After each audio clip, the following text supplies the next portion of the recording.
is a Fox Sports presentation.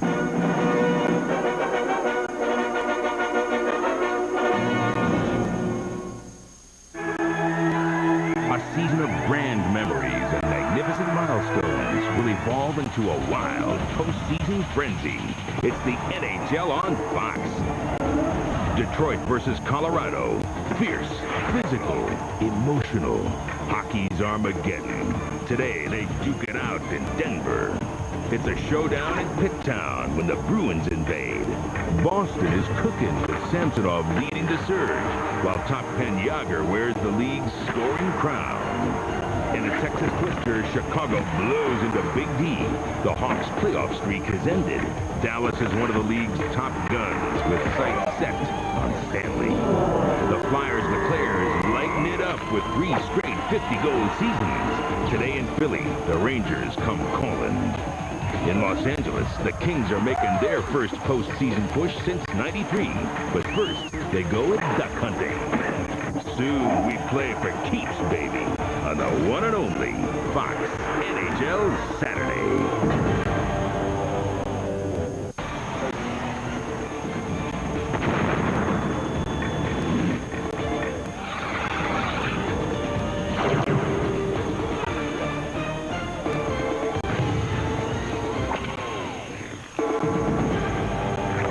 Down to the final weekend of the regular season. And with all 16 playoff spots spoken for, it's time for some fine-tuning as teams jockey for a better position as they take dead aim on the postseason. And good afternoon, everyone. I'm James Brown, welcoming you to Fox NHL Saturday on this, our final day of coverage of the regular season. And as always, my partner, who is just chomping or champing at the bit for the playoffs, Dave Maloney. Right around the corner. Let's get them going, James. With that in mind, with the playoffs scheduled to begin on Wednesday, time now to set the table for you by checking out who's in as well as what the matchups will be. In the East, only one matchup is certain. New Jersey will take on Ottawa. Pittsburgh will most probably face Montreal, but Philadelphia must wait until tomorrow to see who it will meet. Meanwhile, Boston and Washington and Buffalo all still have a shot to claim the 4th seed and home ice advantage in the first round. Now, it's all but set out west. More than likely, top seed Dallas will take on San Jose. Colorado will face Edmonton. Defending champion Detroit will meet Phoenix, and it'll be St. Louis versus the LA Kings. San Jose could take the 7th spot from Edmonton if the Oilers lose and the Sharks win tonight. A win or tie for Edmonton secures them the 7th slot. And keep in mind that after the first round of the action, the NHL will reseed the remaining squads. Now, for more on how it all shakes down, we turn to our experts, Joe Micheletti, John Davidson, and led by our own Dave Maloney. Good afternoon, lads. JD, listen, let me ask you something. Last year, Dallas entered the playoffs, great expectations, got bounced in the first round. How important is this first round for Dallas? You know, David, Dallas signed Eddie Belfour to play goal for them during the offseason, and they told everybody in their organization at the trade deadline when they traded a young player in Todd Harvey for Keenan Skrudland, 2 veteran players from the Rangers, we want to win this year. And I think with Modano coming back now, he's strong with the shoulder, it gives them 2 scoring lines, Modano's line and Nieuwendyke's line. The other thing that's interesting, hypothetically, if they do play San Jose, it may not be Mike Vernon in goal. It might be Kelly Hrudey, because Kelly Hrudey had a good record against Dallas during the regular season. Listen, Joe, St. Louis and L.A. went at one another on Thursday night. Is that a preview of what to expect? More importantly, is L.A. disciplined enough to beat St. Louis? Well, I think for Los Angeles to have a chance in this series, they've got to use their size. They're one of the biggest teams in the league. But the problem that they've had with St. Louis this year is this. They haven't won any of the 4 games that they've played. They've really had a struggle dealing with the speed and quickness of St. Louis. They're also, I think, on the downside from the standpoint that St. Louis is a very experienced team. And to me, going into the playoffs, you've got to have great goaltending, and you'd rather have Grant Fuhr than Stefan Fassé, who does not have much experience. You know, Joe, speaking of goaltender, John, 2 years ago, Javi Bulin was spectacular in Winnipeg against Detroit. Now, we have Detroit-Phoenix on air next weekend. Should Detroit be concerned about Javi Bulin and the Coyotes? David, Javi Bulin was not very good after the Olympic break, but he sure picked it up after he was sat out for a couple of games. Phoenix will be tough. They could be a physical team. However, Detroit's got size and speed. Osgood has been good in the last couple of months, so I don't think there'll be a question for Detroit in their goal. And Detroit, again, the fastest team in the league, in my opinion. I think they're going to be very, very difficult to unseat this year as the champs. Well, you know, as we swing east, guys, assuming New Jersey can get the goal when they need it, can anybody in the East beat the Devils? I don't really think so, unless Philadelphia... Listen, with Eric Lindros healthy now and rested, Philadelphia has 2 scoring lines, but I don't know what they're going to be able to do defensively. New Jersey has Gilmore back. He's wearing a knee brace, and he's comfortable with the brace. That means Jersey should get more offense and should have a power play that'll work. I think New Jersey's exceptional, 5-on-5. If they get their power play going, that means goals. Brodeur's good. New Jersey's tough. Joe, your thoughts in the East? Well, I agree with JD that New Jersey is the team to beat. Under Roger Nielsen in Philadelphia, they've become a better defensive team. Both their penalty killing and their power play have also improved in these areas. But if you let in soft goals in the playoffs, which Philadelphia has done in the past, you have absolutely no chance against New Jersey. Boy, it sure sounds like goaltending is a theme, but thanks a lot, JD and Joe. Have a good one. Okay, guys. You asked the questions, but who do you like to win it all? Absolutely, I like Detroit. Right. Detroit. We'll see if you stay with that. All right, folks, before we go, we'd like to congratulate Tennessee quarterback Peyton Manning on being selected #1 by the Indianapolis Colts in the NFL draft. With the 2nd pick, the Chargers took the big quarterback from Washington, Ryan Leaf. The 3rd pick, an outstanding defensive player. Everyone knows him, Andre Wadsworth, the defensive end. And the best all-around athlete in the draft, Michigan cornerback and Heisman Trophy winner, Charles Woodson, went to the Oakland Raiders with the 4th pick, and the Chicago Bears drafted Penn State running back Curtis Ennis, that #5. All right, folks, time for a break, but when we come back, we'll send you out to your game, and we'll see you back here at intermission.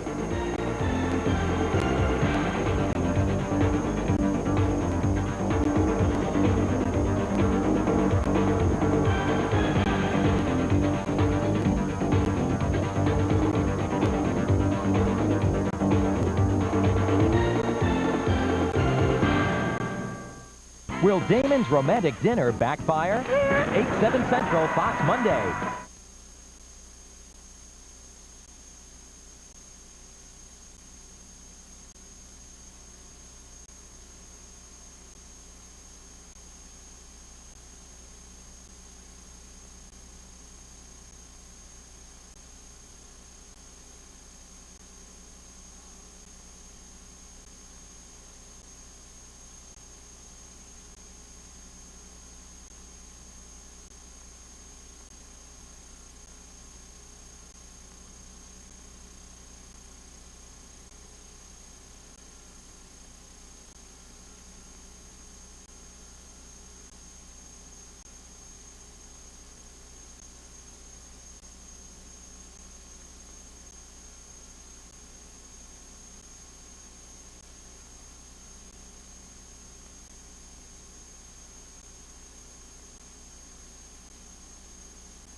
Lisa lands her own news program, but will Bart steal the show? You're Lisa's co-anchor. What? Ooh, that's gotta hurt. And all new Simpsons at 8/7 Central, Fox Sunday.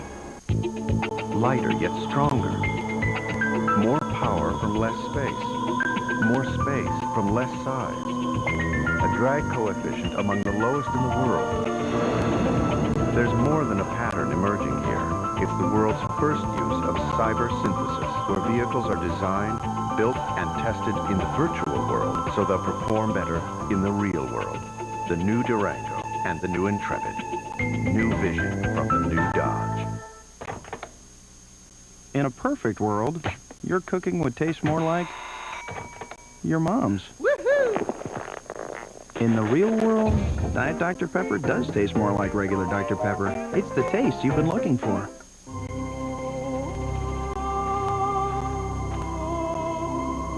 What?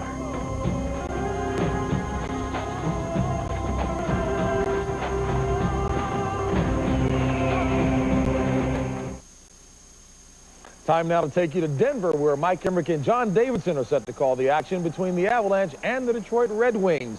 So let's send you out to McNichols Arena.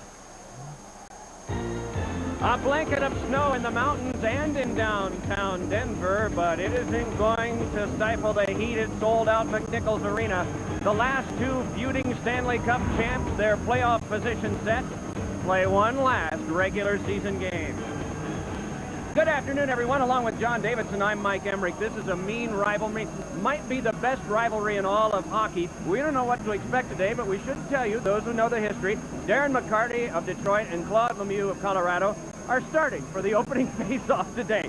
Colorado is going in not really the way they want to. They've only won one of their last 8. Yeah, but that was the last game they played, Mike, and that was on home ice a couple of nights ago. Their big line was put together, and man, did they play well. Their big line goes as good as their centerman does, and that's Peter Forsberg. They combined for 9 points in the win over San Jose. They'll be together here this afternoon. This line, when it's going well, may be the best line in the sport. Well, Detroit's one of the best teams in the sport right now. They won 6 of their last 8.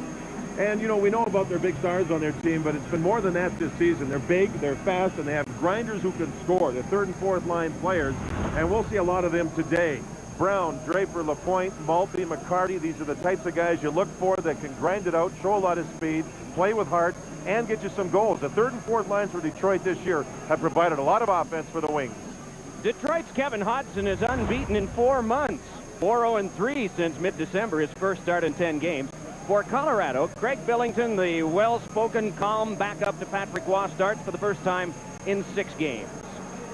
They've got some commanding personalities in charge of this game today. The referee is Don Koharski. The veteran linesmen are Swede Knox and Randy Mitten. Mark Crawford, who has been a part of both of these great battles in the regular season and playoffs between these two teams, and Scotty Bowman, the coach of the Detroit Red Wings, and we are underway.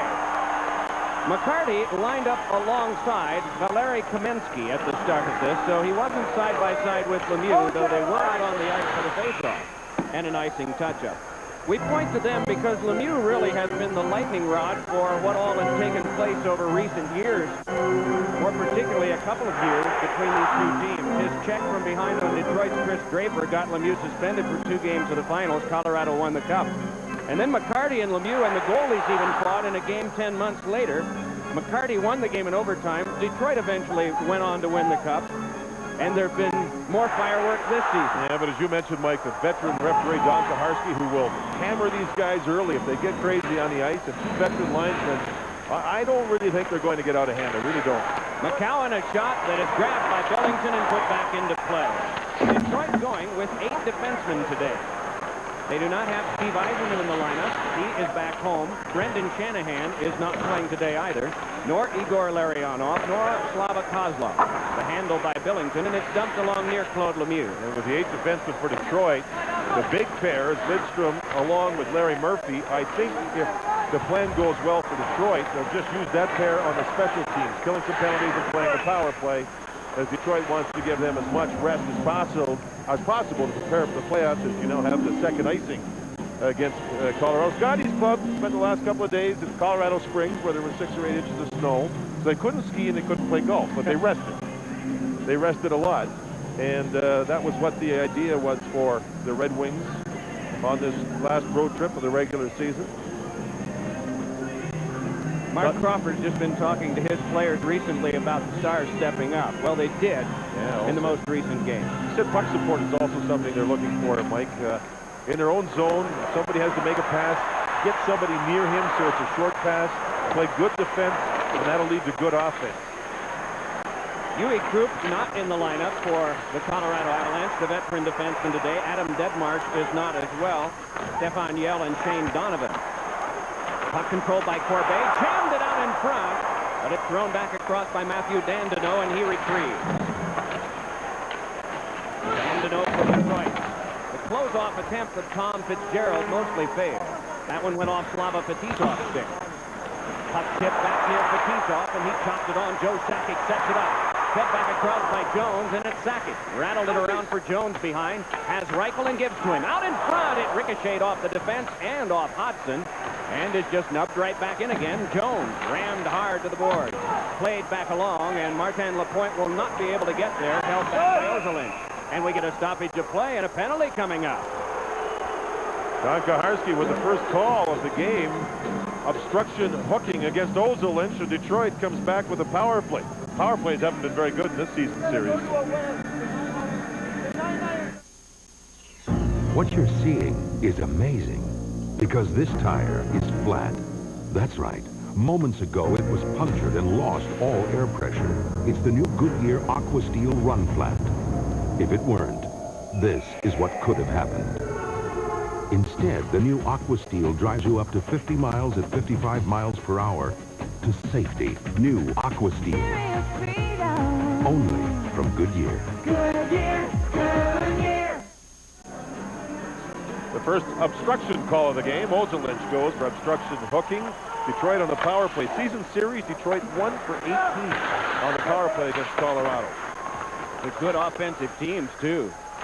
Murphy, a shot, and it is held by Billington. Has a good group of traffic in front of Craig Billington, and Billington makes a nice save on a good shot by Murphy. When Murphy took the shot, he was on the far boards, and he backed up and backed up and backed up.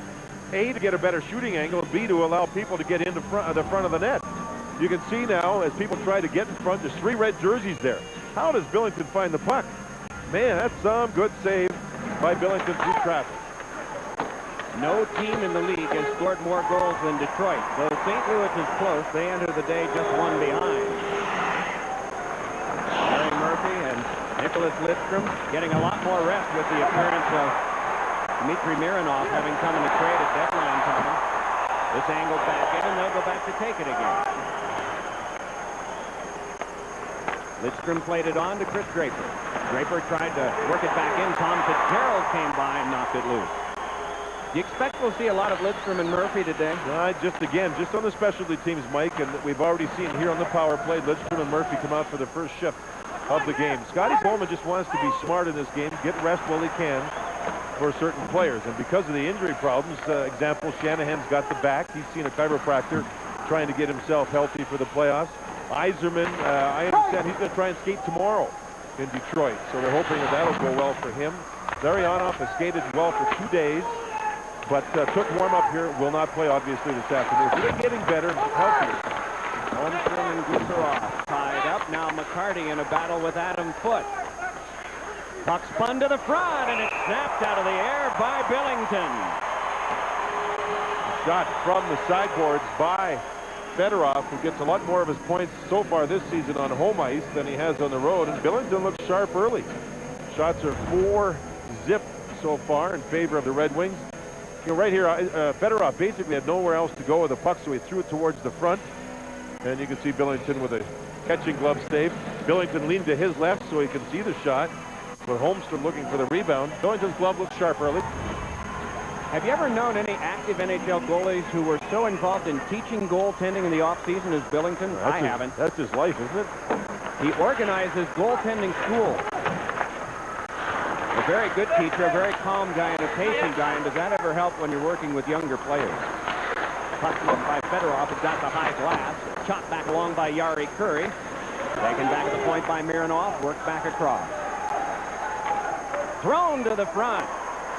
Eriksson did that, and it was nubbed down by the defense. Down to the last 5 seconds of the power play. Mironov hands over to Eriksson. Flipped one in front, and it was deflected wide by Aaron Miller of Colorado. Out of the box is Ozolinsh, and the teams are back at full strength. Pivoting with it is Peter Forsberg, but the pass broken up by Sergei Fedorov. So strong defensively. Fedorov able to step ahead with this one. Fedorov in a lot of traffic. A pointed shot, and that one went wide. 2 great players head-to-head, Forsberg and Fedorov. It's dumped back on now for Matthew Dandino, trying to shake the defense, but can't do it. Buried there by Foote, and the puck thrown across. Oh, 2 remarkable saves made by Billington. Dumped back off for control by Jeff Odgers. Lost back into the corner. That was Doug Brown off the bench, and he was robbed. Best save of the game. Sakic trying to turn away from Doug Brown. Dumped around behind. Anticipation going through the sold-out crowd here now, as good opportunities have been stopped at one end by Craig Billington. Shots 6-0 in favor of Detroit so far. Remember, they had the power play, and the tempo now starting to pick up a little bit. Joey Koser's first shift now. Joe Koser handles this one for Detroit. Threw it in front, and it saved Billington, and it's taken by Rene Corbe. Given right up, though. They test for it, and emerging for a shot was Maltby, and that one had to be turned aside. 9 shots on goal to none, and a penalty coming out. Draper for interference. He reached out, took one hand off the stick, and he'll go for interference. You'll see Billington, Rob Brown. Brown had just stepped off the bench. Great reaction save by Billington.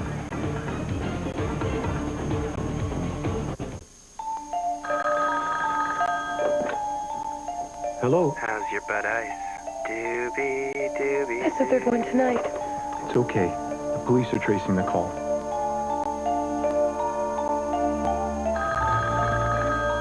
Hello. This is the police. Those calls are coming from inside the house. Repeat, those calls are coming from inside the house.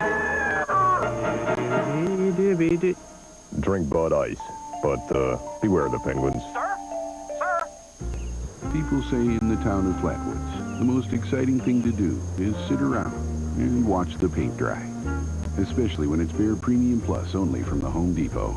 It's going on so smoothly. Nice color. It's 100% acrylic. It's like putting a plastic shell on your house. And since Behr has a lifetime guarantee, these people know they won't be seeing this much excitement again for quite a while. Behr Premium Plus, the premium paint with a Home Depot price. Mark, if you're at the airport before my 8 o'clock flight, maybe we can talk. Otherwise, it's over. Come on. Oh, sorry. Oh, no! That's battery! No matter what my customers drive, they depend on AC Delco batteries. They last up to 30% longer. I'm sure they do. Just give me the generic equipment, okay? AC Delco. If you're not asking for it, you're asking for it. A tremendous ovation here as they have paid a salute to Yari Curry playing in his last regular season game. This is game 1251. You see the number of goals. He is only 2 points away from career number 1400. And now he gets to kill a penalty as he's on the ice with Detroit, working a power play. It was Lacroix for interference. I apologize. I thought it was Draper that was going to go. I saw a different infraction, so I apologize. And Detroit gets 2 in a row regarding power plays. Here is Foote, and Curry pitched one that went to the corner for Larry Murphy. So to recap, the shots on goal are 9-0. Half a minute has been played on the power play. And just over 5.5 minutes have been played in the first period. Billington shuffleboards it back up the wall. Tom Fitzgerald throws it back out right on the money. For the carry back in, and the shot by Sakic, that was wide. Another shot, and that one saved by Hodgson. Does Sakic ever have a scorching wrist shot? And I know we say that every time we see him play. He's got explosive legs, and he can drive through people, and that sets up his shot. He also showed how smart he is as he captured the puck 2 more times after the original shot went wide. That was a penalty kill that seemed to be all Joe Sakic. Brought ahead by Draper, scurrying on to the Avalanche end. Close quarters, he tried for Knuble, pivoting with it and laying it back on its Mironov, but an offside call. Holmstrom and Foote to the near side of Billington.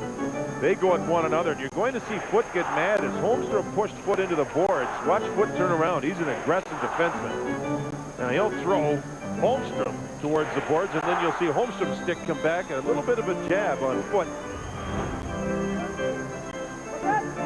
The Red Wings will play Phoenix in the first round. Colorado still, on the next to last day of the season, does not know whether it would be San Jose or Edmonton. Wrapping around went off of Knubel's stick, and they will not know until later on tonight. A San Jose win and an Edmonton loss, and San Jose would wind up 7th seed, and that would be the seed that Colorado would face. Brought back ahead now and carried on by Erickson. Tried to play it through, but it pinballed off a Colorado leg. Down to the last 16 of the man advantage. Mironov ran into traffic, reaching for it Forsberg, emerging Kamensky, but taking is Lapointe. Erickson played it back ahead. Knuble tried to get by and was stood up at the line and jostled a bit by Aaron Miller. Blasted all the way back down by Sylvain Lefebvre. Penalty time is up. 7:10 played, first period, 9 shots to none. Detroit held shotless on that second power play they've had. Forsberg and back along. I don't know how the Joe Sakic shot could not have been a shot on goal, and now we see that the one is the up second there. one. Yeah, the first one went wide. You know, this kind of reminds me of the game Detroit played in Dallas. They outshot Dallas 13-zip early and didn't score. Most of it on the power play. It's kind of like an instant replay here.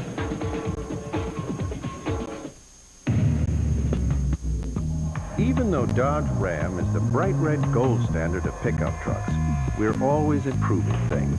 We've made our available Magnum V8s even more powerful. We've improved the already world-class interior. In all, we've made 130 improvements to the Ram lineup since introduction, including this one, our new flow-through ventilation system. New Ram Quad Cab. The rules have changed.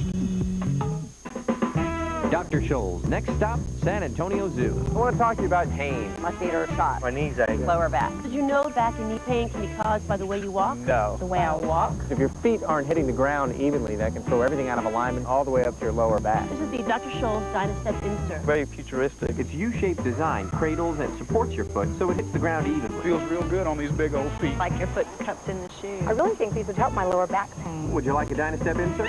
No, don't eat it. No. 2 magazines, 1 double espresso, $12. Khaki pants, $45. Work boots, $85. Realizing you're unzipped before anyone else does? Priceless. There are some things money can't buy. For everything else, there's MasterCard. Accepted all over.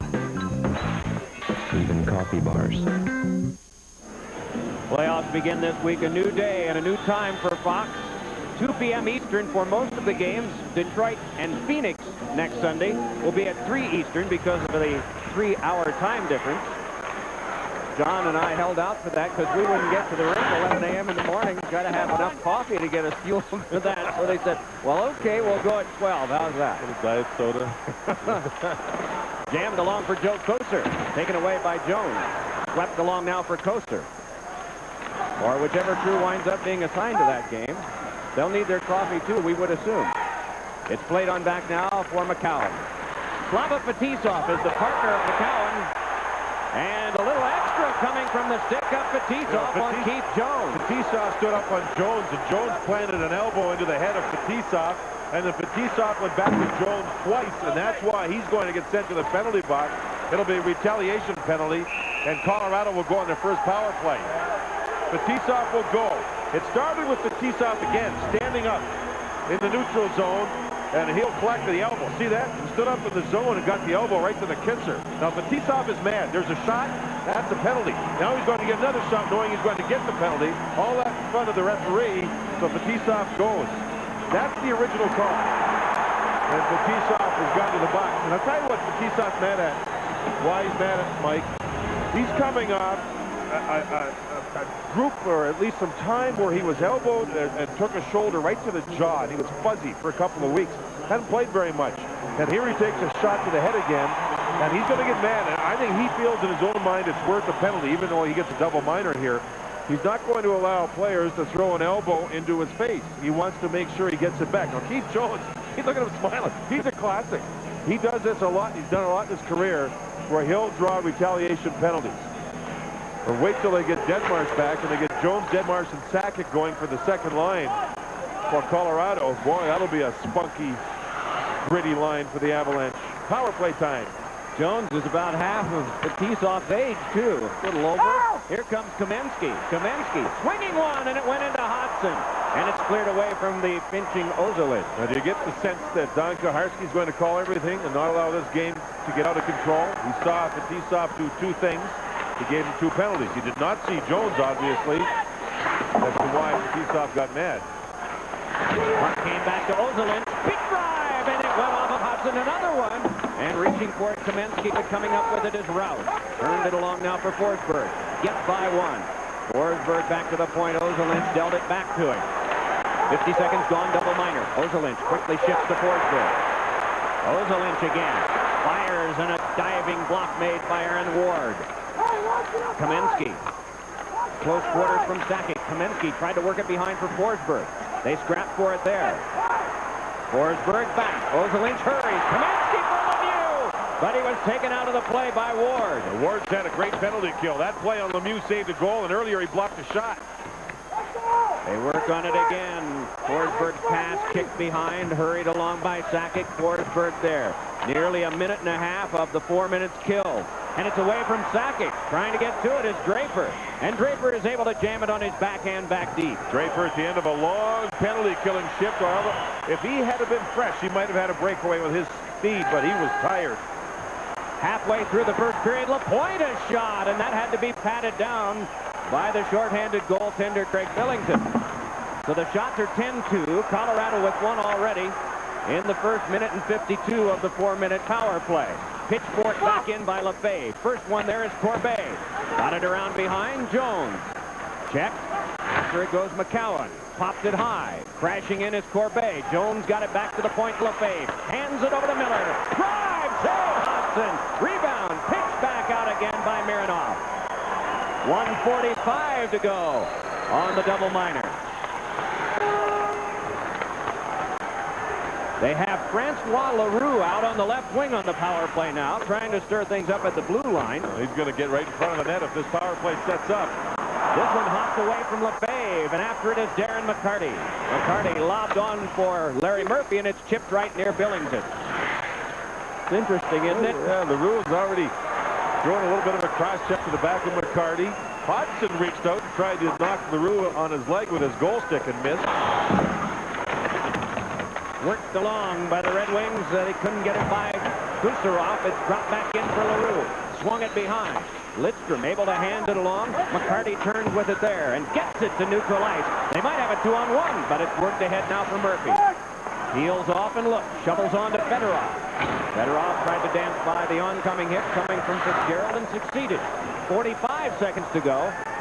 And 2 shots on this double minor power play. We haven't had a whistle during the whole thing here. Not a lot of offense by Colorado. Detroit's been very good in their own zone. They blocked shots, and here we go.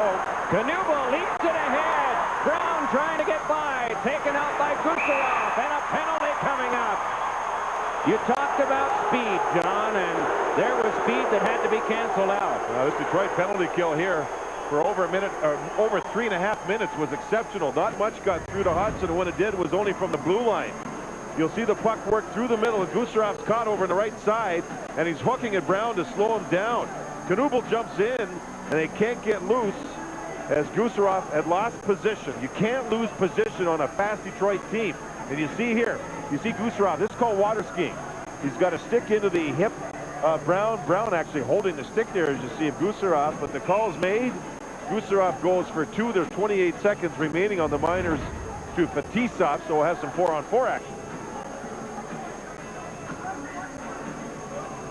Ozelinch has picked up a 10-minute misconduct, so he's going to be lost to the Avalanche for the rest of this period and into the second. A lot of this has to do with Kaharski. Now, Kaharski's talking to Joe Sakic. Kaharski has come in here as a veteran referee. He knows about the situation with these two teams, and it can explode like a volcano at any time. And he walks in here, and he has been hammering the teams early. And the players should pick up on this. Not going to get away with anything. And if you're going to yap at a guy, you're going to get a misconduct. So now Ozelinch, with only 8:10 to go in the first period, he's gone to the locker room to finish out the period. It's a good lesson for the coaches, for the players. Kaharski's calling everything. Now Ozelinch is circling around. Is he going to go? Can they open the door? What's going on? Oh, maybe he didn't get 10 minutes. Mike, he's on the ice. Well, they can't open the door. There we go. You know what? It is 3 people to open it. With all appropriate respect, it's a union job, and not anybody can walk down there and do it, I think. Touching that one. I know you would. Touching that one. I tried to turn a light off in the studio, and then I thought better of it. 4 aside, they tangle here. No score in the game. The shots are 10-3. Holding their after cards, John Davidson, Mike Emmerich here from McNichols Arena in Denver, Colorado. Puck brought back ahead to neutralize and handed on for a little lob back in by Lefebvre. In 10 seconds, the power play will begin for Detroit. Forsberg turns nicely, works it in close quarters for Sakic, but that knocked away, and 2 players equally divided. Eriksson and Forsberg tangle and go down. Meanwhile, the puck back to neutralize. Play continues, and now the penalty kill is on for the Avalanche. They have killed 20 straight going into this game, so this would be the 23rd in a row they're going to try to kill. Eriksson fires it back across for Mironov.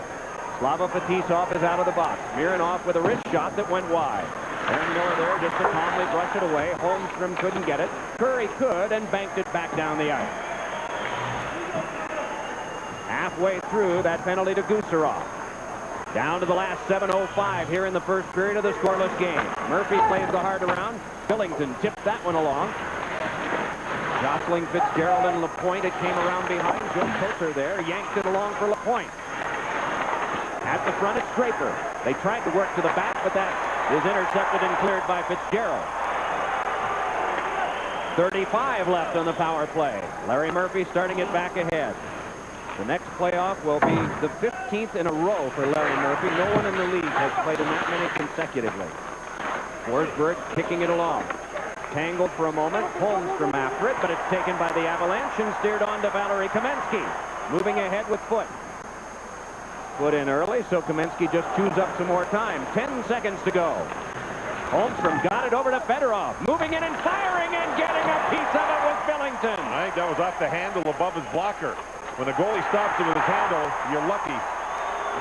Foote and McCarthy testing once again. Along now for Kamensky, who lobs it back down the ice. I have a feeling Detroit's getting a lot of shots from bad angles. They've outshot Colorado 11-3 so far in the first period, but a lot of them from the angles. Now, did this hit above the blocker? Fedorov with the angle on the slap shot. Does it go above the blocker from the top of the circle? Yeah. That's when the goalie goes, ooh, baby, I was a little lucky on that one.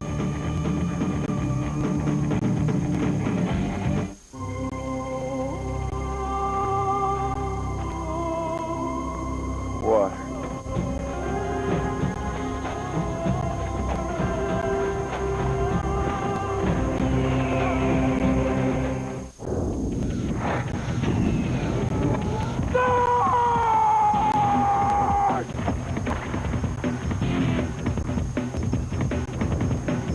Surge! It's a fully loaded citrus soda with carbos!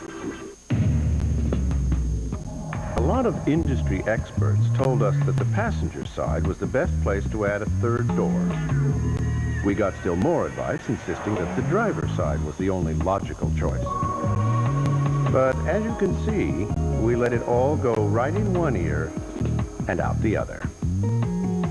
Introducing the new Dodge Ram Quad Cab. The rules have changed. Now that Wendy's is sponsoring the NHL, Dave is heading for the rink. Here's your skate, Dave. We play on ice? What a killer. Nice goal, eh? Nice goal, eh? Don't need this, Dave. What for? We can't have you taking one in the melon now, can we? Oh. Mike, maybe we ought to have lunch first. Then come to Wendy's for a delicious Big Bacon Classic Combo with Biggie fries and a 20-ounce drink. We call it the hat trick. I know the perfect position for you. Really? Try a Big Bacon Classic Combo today.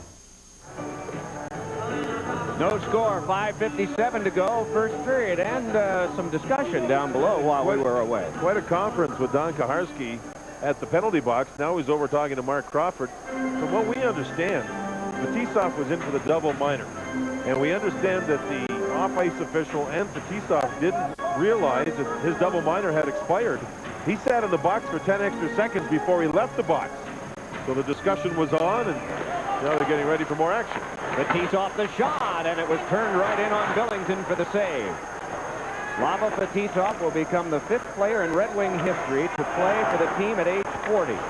They'll celebrate that birthday on Monday. Around it comes now for Fetisov. Held at the half court. Sakic came by too, and so did Draper. And it's lobbed back out. Doug Harvey and Roy Moffat and Alex Delvecchio and Gordie Howe were the other 40-year-olds to wear the winged wheel, which has been the emblem of this team since 1932. Laid back out and rolled in. Draper did that, but only as far as Aaron Miller. Back onto Claude Lemieux with a big drive. From center ice. The light is on. Well, it was in. There's no doubt it was in. And Don Kaharski's saying he's going to go upstairs. The goaltender, see Scotty there, he said it went in, and he was shaking his head up and down. That puck went in. Claude Lemieux just let go a shot. He does have a quick shot, but this got to be stopped from outside the blue line. And Hodgson, the goalie, went down with his blocker and stick to block it. and it went off the goalpost and right around and outside the net real quick. It'd be 1-0 Colorado once they look at the replay. It's being reviewed now. Look at Lemieux just inside center ice. The puck dropped like crazy, and it went in and around and out the other side. Now you'll see it on the right side of the net, underneath the water bottle. In, out, bang. 1-0 Colorado as Lemieux scores from just inside center ice. Here he is, over center ice. Now you want to just dump it in. See how all his teammates are heading to the bench for a line change? That's all Lemieux wanted to do, is take a chance, put it on goal, and allow his team to change lines. Instead, Hudson let one get by him that he should have stopped, and it's 1-0 Avalanche. Miller gets the lone assist. Wonder how many NHL fans across the country are having a flashback to the spring of '95 in Philadelphia, when Claude Lemieux broke a tie late in Game 5 by beating Ron Hextall from center. Here's Lemieux over on the right side. He wants the puck. He stays wide. Now watch all the white jerseys head to the bench. Look at them all going over there. This is no more than a line change. And 1-0 Colorado after that crazy goal.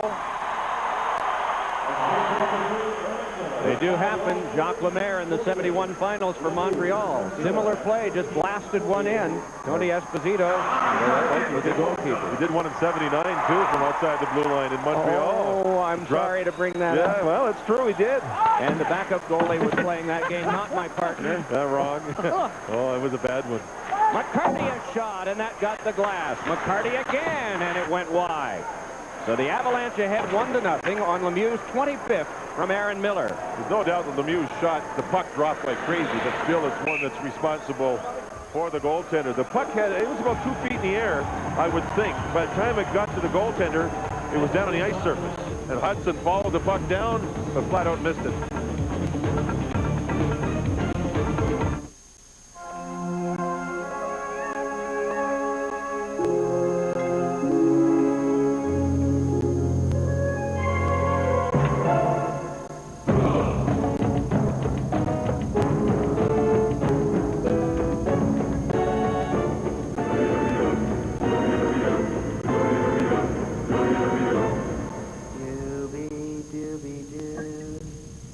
Drink Bud Ice, but beware the penguins. It is one of the most powerful warships, with satellite communications, radar and propulsion systems that are the most advanced in the world. But USS Mitcher cannot do a single thing without you. Because the most important part of USS Mitcher is her crew of over 250 sailors who every day embark on a journey of honor, of courage, and of commitment. Call 1-800-USA-NAVY. Let the journey begin. The new Dodge wanted to take the sport utility concept to a higher level. Enter the new Durango. Its best-in-class power, cargo space, and seating for up to 8 raise the bar considerably, as do its strongest-in-class frame and its stable, longer, wider stance. Dodge Durango, a higher form of sport utility, from top to bottom. Durango, new ground for the new Dodge. Offensive zone face-off for the Detroit Red Wings, who trail in this game 1-0. The shots 11 for them and 4 for the Avalanche.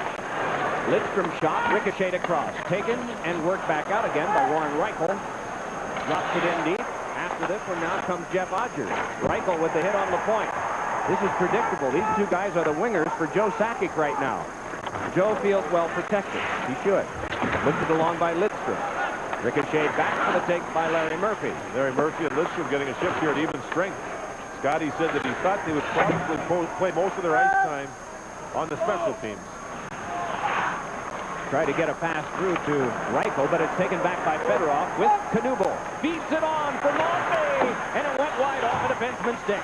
Jammed out to the front, but plenty of Avalanche there, and so it's sent back down. 3:38 to go in the first period of this one. Glad you're watching today on Fox. We hope you'll be watching next Sunday afternoon. We may see some of these matchups. Over the course of the season, Detroit lost only once in Phoenix, and that was this past week. Colorado dominated both Edmonton and San Jose. It is possible that they could play one or the other. Dallas against San Jose in the season split the game. Against Edmonton, Dallas won 3 of 4, but last year to Edmonton, they lost 4 of 7. Let's put it this way. Hypothetically, Detroit wins, Colorado wins. Who plays in the next round? If Dallas wins, Detroit will play Colorado. Now, that's going to be a mean series for Detroit physically against Phoenix. And it would certainly be that against Colorado in the second round. Great teams in the Western Conference. More, I think, real solid teams than you see in the Eastern Conference. And Colorado, that big line, as they keep going, Forsberg's legs are feeling good. His legs feel good, and he's got strength. Watch out. Deadmarsh, they have to get Deadmarsh back in the lineup here for Colorado. Deadmarsh would play with Sakic and Jones, and that would give his team 2 lines that could go for him. Pretty good match job by Draper just now on Lefebvre. Over the course of the season, it was just that one loss late. Phoenix had only 11 goals in the 6 games. Detroit's sticky defense and superb goaltending held in well. They were the Winnipeg Jets when Detroit played them and ran into a guy named Nikolai Khabibulin, who is now a Phoenix Coyote and is the likely goaltender all through that series for them. Well, Khabibulin's been real good over the last few weeks after having a slow beginning to his game after the Olympics. There's the gentleman who looks, well, actually both of them are looking forward to the playoffs. Osgood, I think, has really played well recently, especially the way he handles the puck. He makes life a lot easier for his defensemen, and we all know about Patrick Waugh and his playoff history. Rather close to spectacular. Osgood is 3rd in the league in wins. Waugh is 5th. Osgood is 2nd in the league in goaltender penalty minutes. Waugh is 1st. And the reason for that was April the 1st. And a penalty coming up, and the Avalanche fans don't like it. Power play again to Detroit, still looking for their first goal. There are many types of athletic sport that eat your feet alive. Don't just cure some, kill them all. Lotramin AF. Full prescription strength medicine, the brand doctors recommend most. Lotramin AF, the killer cure. This is a flat tire, and so is this. Goodyear Aqua Steel Run Flat. Even with no air pressure, you can drive up to 50 miles to safety. New Aqua Steel Run Flat, only from Goodyear. Goodyear, Goodyear. Jones and Fetisov, they meet up for the loose puck, and you'll see the stick of Jones come raking over the forehead of Fetisov. Jones got away with an elbow earlier. That time he got caught by Kaharski, and the Red Wings go on another power play. 0 for 3 on the power play with 3 shots on goal in it. Well, without Larionov and without Eisenman, you don't have the playmakers. And those players, the Detroit club hoping to be back to the playoffs. Larionov for sure. Eisenman hoping to skate tomorrow. But when you don't have playmakers in your power play, all you generally try to do is get the puck to the point, blast it at the net, and have traffic around the other team's goaltender. Half a minute has been consumed on this, down to the last 2:10 of the period. Mironov bringing it on, knocked away by Fitzgerald, and an offside call. This Colorado club, they have been using Forsberg quite a bit to kill penalties. In the last game against San Jose, Forsberg there, center ice, steal, short-handed, moves in on Kelly Rudy, and boom, it's in the net. Forsberg and Sakic killed penalties a couple of times together. And this club can be dangerous short-handed, especially on home ice where they have 7 of their 8 short-handed goals. Philadelphia has struck first. Nope, change that. Rangers have. Beg your pardon. Used to saying that. You're just used to saying that, that's all. I could have sworn that's how I saw it, but when I saw Kovalov, I knew it couldn't have been that unless somehow or other they violated the trade deadline provision of the NHL. All right, here comes Knuble. To the boards and glass by Aaron Miller. Big shot by Brown. And that one is grabbed off by goaltender Craig Billington. Well, some good hitting in this game as you see Knuble getting his helmet knocked off. He goes wide. Miller, a big kid. You can see the leg strength by both players here, and then Miller with a driving body check into the glass that doesn't move, and the helmet knocked off. You know, the last game Dallas played was in Phoenix. Phoenix has the same glass they have here, Mike. It's that seamless glass. Dallas did not play Modano there because they're worried about the shoulder when he get hit into the seamless glass. It doesn't budge, and they're worried about Modano maybe getting jarred. So they sat him and decided to play him today to be able to get him ready for the playoffs. Shot by Murphy, rebounded from and unable to get a shot away with Fedorov. Now Brown couldn't get a shot off. Murphy a drive, and that one knocked down. Another try, and a save made by Billington. Oh, has he been impressive? Onto the back, Murphy slams one. Oh, Billington blocked it down. Right back up by the defense, and here they come. Put in a 2-on-2 with Joe Sakic. The Red Wings converge and shift from defense to offense. It's nudged ahead now for Holmstrom. Bringing it ahead, he's got Lindstrom up the wing. Flips one that's blocked away by Kucherov. Good action here and some tremendous goaltending by the veteran Craig Billington. Here is Fedorov just cruising on the outside. Threw it across for Nick Lidstrom. Down to the last 10 of the power play. On to the point, but it must be played in neutral ice by Bob Rouse. They played some catch. Rising to come out of the box is Jones. He's freed, and the teams are back at full strength. Ahead comes Kurt Maltby. Maltby a shot, and it went off of Billington and then bounced wide. Draper back to the point. Rouse with it. Fires, and it's blocked right back to him. Another try. It's deflected to the glass. Knight to the other point. Waiting is Ward. Ward threw it in front. That was deflected by McCarty, and a pass stop made by Billington. Wonderful goaltending. As good as it gets. 16-4 the shot. Billington marvelous, and here's a hit. Another penalty as Maltby is knocked down at the blue line. Detroit will go on another power play with 11 seconds to go in the period, and we've seen some fabulous goaltending as Mark Crawford looks on. In the intermission, JB and Dave will be along. We will have scores and highlights and Dave Maloney's awards. I understand he's handing out one for the best music video of the 1970s, and you're winning that. 70s, yeah. It's nice to see goaltending like this. Billington, you can see the traffic in front. He's trying to avoid the traffic. There's a catching glove save and a save on the rebound. This one here, the puck was put away from the net by Yari Curry. See the goal stick of Billington off the goalpost to set up his angles properly. Good concentration. Up, down, around. Real good balance. He's good. Is Billington is staying on his feet there. He has to leave his feet to try to find the rebound. Well, he's put on a clinic here in the first period. Exceptional goaltending. Just getting ready for the summer, and maybe with another Stanley Cup ring to his credit. Dandenot closed off. Lapointe hands it on back, and it's marched back out by Erickson. Worked ahead by Mironov. Mironov posting in offside. And the horn sounds to end the first period. 20 shots were taken. 80% of them by the Red Wings. But 100% of them were stopped by the goalkeeper, Craig Billington. This is just all a part of the matchup. Nothing suspicious here. Little argument at the end of the period that closes with the Avalanche ahead of the Red Wings 1-0. James Brown and Dave Maloney will be along after these messages and a word from your local Fox station. Fox NHL Saturday is brought to you by Bud Ice and Bud Ice Light, the official beer sponsors of the NHL. By Prime Star Satellite TV. Prime Star gets that good. By Nike. And by the new Dodge. It's about change. There's a romance in Hank's garage. My new workbench is never going to get used. Oh, it got used last night. And all new King of the Hill, Sunday after The Simpsons.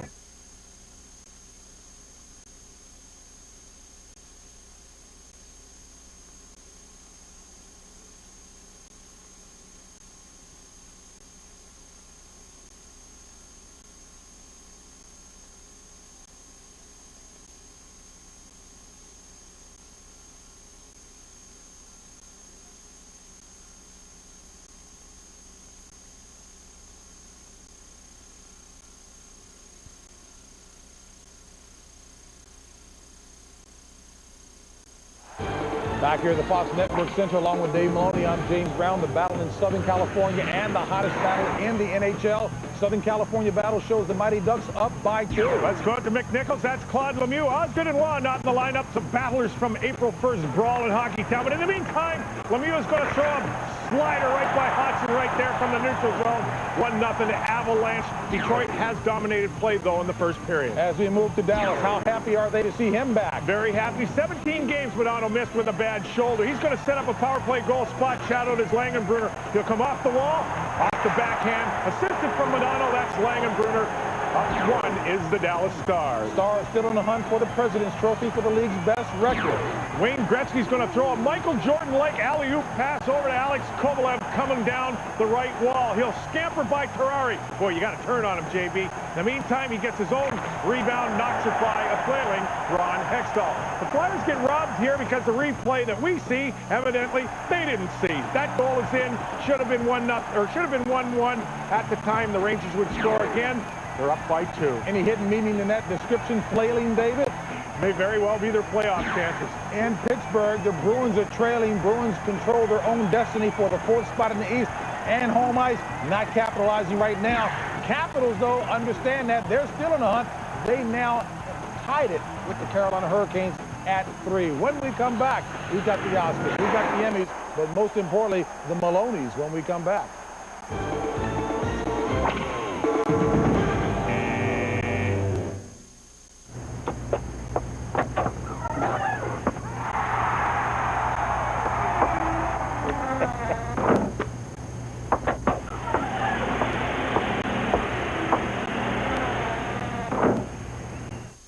When I decided to train for this, I heard it all. Jehu, you fool, this is the desert. Jehu, it's 110 degrees, crazy things. I practice around 5-6 hours a day with the rumble pack. On the slopes, in the half pipe, Jehu is there. It's very spiritual. Just you and the mountain, and the snowboard, and the game. 1080 snowboarding, only on Nintendo 64. Real close to the real thing. I warn you, snowboarders, watch out for Jehu. Home Depot's philosophy is cutting edge. What does the customer want? We always got something new coming out on the floor. Things that you were wishing would get on the market, and all of a sudden, wow, there it is. It's important to give the customer everything needed to do any project around their home. Like great Grillmaster grills, the flame control system makes certain you get sure starts, even heat, less flare-ups, and perfect meat. Come see the complete line of Grillmaster grills at the Great Grillmaster event. It's happening this weekend at the Home Depot.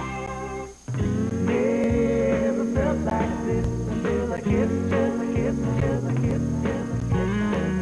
How did I exist until I kissed, till I kissed, till I kissed. Never had you on my When you find one that's unlike any other, that's when it's love. That's when it's Dr. Pepper. Dr. Pepper is in the taste. Dr. Pepper is in the taste. Once you see satellite TV, you gotta have it. The picture, the sound, all the channels. Thing is, which one do you get? I got Prime Star. It comes with a risk-free guarantee. So if I've got a problem, I'm covered. Plus, Prime Star was ranked #1 in customer satisfaction by J.D. Power & Associates. Prime Star. Every decision should be this easy. Prime Star Satellite TV. It's that good. At just $99 installed, it's the best deal from here to the moon. Call 1-800-PRIME-STAR or visit Radio Shack now. How long does it take to turn the new Dodge Durango from the sport utility with the most passenger room in its class into the one with the most cargo room? Not long enough.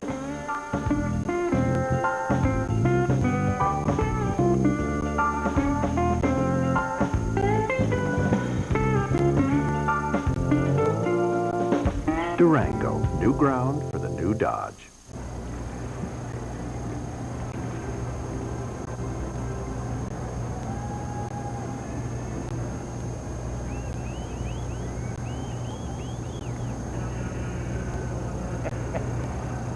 Fox's new action series is a smash hit, and there's no telling what'll happen next.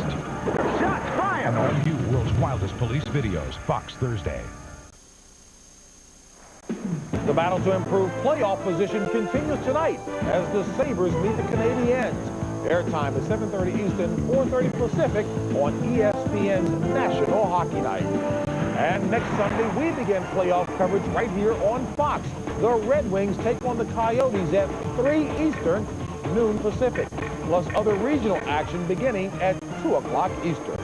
As we welcome you back to Fox NHL Saturday. You know, here in Hollywood, award ceremonies are a way of life. We've got the Oscars, we've got the Emmys.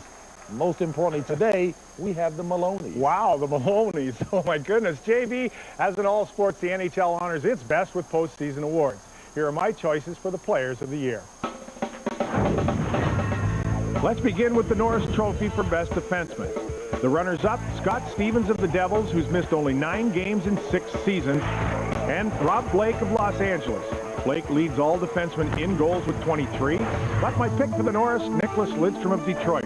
He is a master at reading plays, and with 59 points, leads all defensemen in total points scored. This year's Calder Trophy for Best Rookie goes to Sergei Samsonov of the Bruins. He leads all rookies in goals, his youthful exuberance is why rookies are rookies. Honorable mention goes to the speedy Mike Johnson of Toronto and Patrick Elias of the Devils.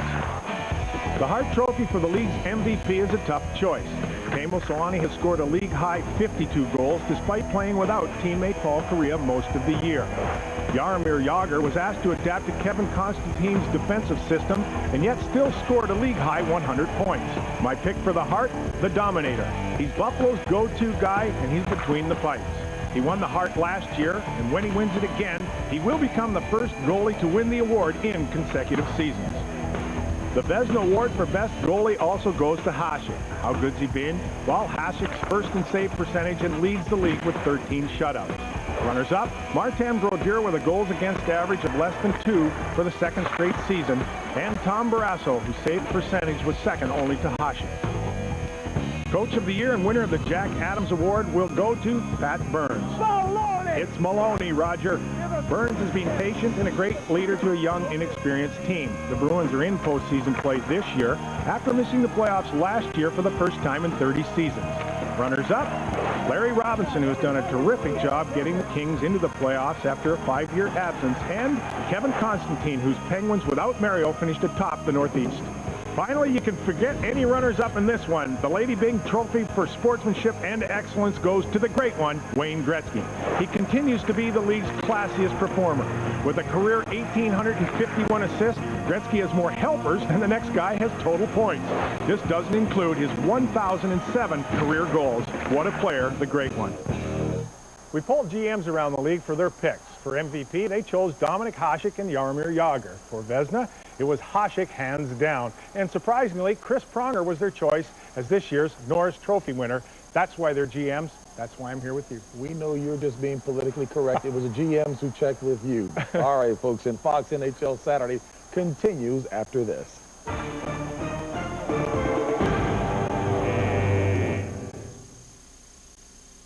Wendy's, home of the official hamburger of the NHL, presents the play that made the difference. The Phoenix Coyotes face Chicago in a must-win game for the Blackhawks. You say! In a moment, the play that made the difference. Now that Wendy's is sponsoring the NHL, Dave is heading for the rink. Here's your skate, Dave. We play on ice? What a kid. Nice goal, eh? Nice goal, eh? Don't need this, Dave. What for? We can't have you taking one in the melon now, can we? Oh. Mike, maybe we ought to have lunch first. Then come to Wendy's for a delicious Big Bacon Classic Combo with Biggie fries and a 20-ounce drink. We call it the hat trick. I know the perfect position for you. Really? Try a Big Bacon Classic Combo today. Former Blackhawk Jeremy Roenick's snapshot was the play that made the difference. JR has lit the lamp in Chicago, baby. The Hawks are in real trouble here.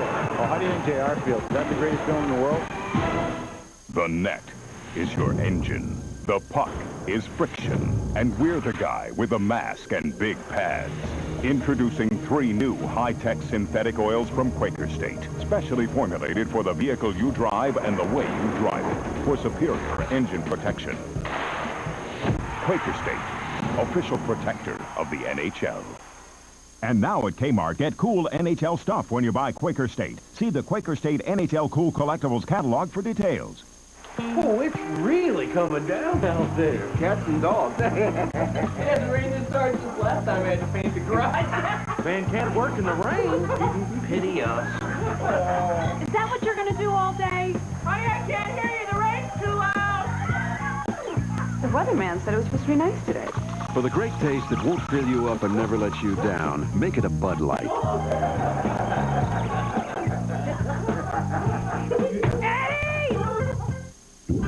To win the Stanley Cup, you must do unto others, but not in front of the refs. The playoffs next Sunday on Fox.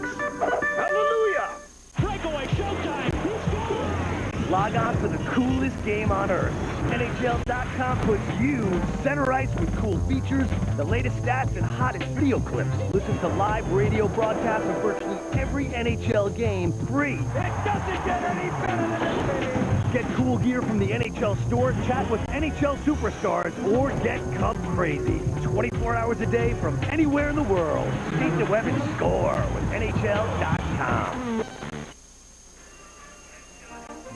Phones are ringing all over the hockey world. John Davidson with his fancy phone card getting morsels from 5 time zones as well as from Newfoundland. He's calling Ken Dryden, Toronto, Lou Lamoriello, New Jersey, the White House? Good luck there. We'll be right back. Sunday, a blind woman sees through the eyes of a killer. They're gonna kill again. The X-Files, an all-new episode Sunday on Fox.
For in-your-face coverage, log on to foxsports.com.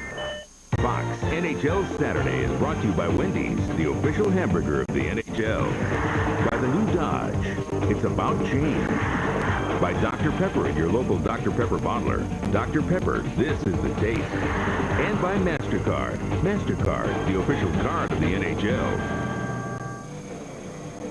2 of the 16,061 fans here today, and probably happy with the outcome thus far. Colorado 1 and Detroit nothing. Time for the bird seed. Well, Mike, let's start with goaltending equipment. The National Hockey League this past week met in Toronto with people that make goaltending equipment. They're working on 3 different things: the catching glove, the hockey pants, and the protector you wear in behind your jersey. The gloves, they're having a hard time to figure out how big those gloves can be. Second point, let's talk about the Atlanta general manager's job. The Thrashers are going to be called in Atlanta. They're interviewing people right now. A couple of names: David McNabb, who's an assistant general manager in Anaheim, and Gary Green, who used to be in the National Hockey League, now a broadcaster. A couple of names. And the last one is Pavel Bure. He scored 50th goal last night. The last game for Vancouver is tomorrow against Toronto. After that game, Bure said that he will then talk as to whether or not he'll ask to be traded and moved out of Vancouver. He knows the fans want to know in Vancouver. Remember this: he hit 50.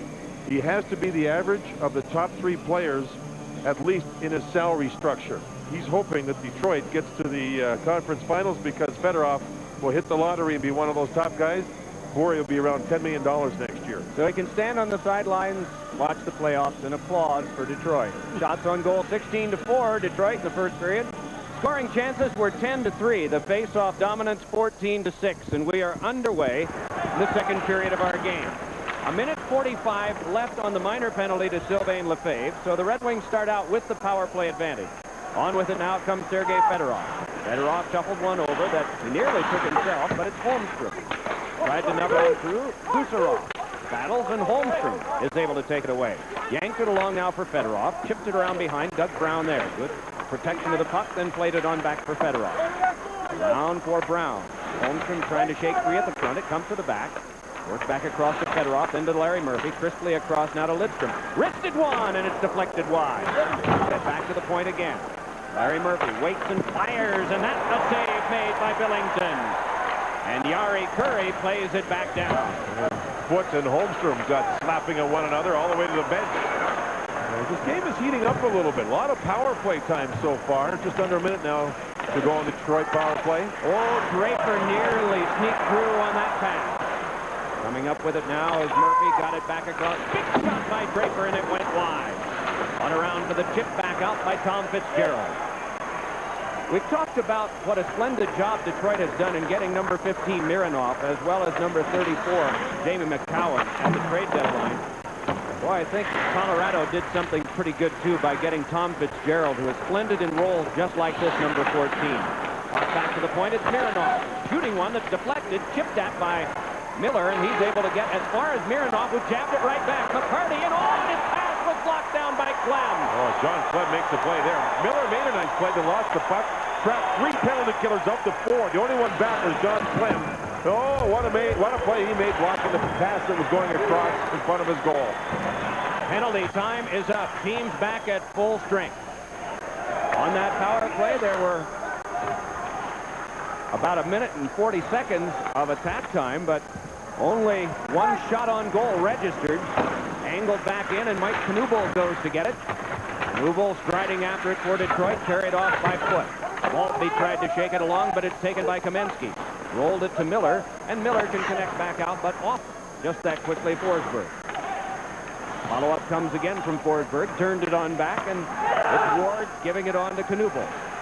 Closed off and taken to the wall by Claude Lemieux. Back comes Forsberg, but he has to get through Ward. The puck goes through both. Forsberg around behind. Checked off by Maltby. Two aside, continue the battle. Maltby working over Forsberg a little bit. Knuble, shoulders to the boards by Claude Lemieux. Penalty coming up. And Ward and Forsberg are both go. Ward was to get the original. And he saw that he was getting the original. At that point, Forsberg threw him that hook and caught the face of Ward, who was still down on his knees. And they'll both get minors as this thing continues to bubble up a little bit. Almost at the boiling point, Mike. Look at the water on the stove. It starts to bubble a little bit, getting close to the boiling point. Forsberg, that's the original penalty. Maybe it was going to go to Forsberg too. Maybe the second one also. Who knows? Don Kaharski has to make the call. Forsberg definitely going. Ward is still down. Did he get slapped twice? He was the hitter. Did Forsberg at that point nail Ward in the face as he was about to get hit? There's Lemieux with a good hit. Here comes Ward. Yeah, there's a shot right to the face of Ward, and there's another one. And now the player Ward is still down. Lemieux having words with Don Kaharski. Again, Forsberg playing it tough, and Ward down. It has been mean so far. Let's look back at the first.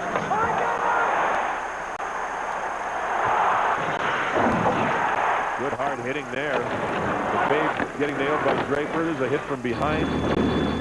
Don Kaharski's been tough on everybody. So Ward must be having a problem here, Mike. The second shot that he got was a left cross by Forsberg that caught him on the jaw.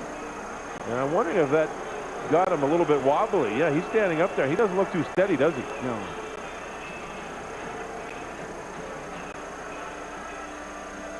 The guy with him is John Wharton, who has had an awful lot to do with this Red Wing getting them.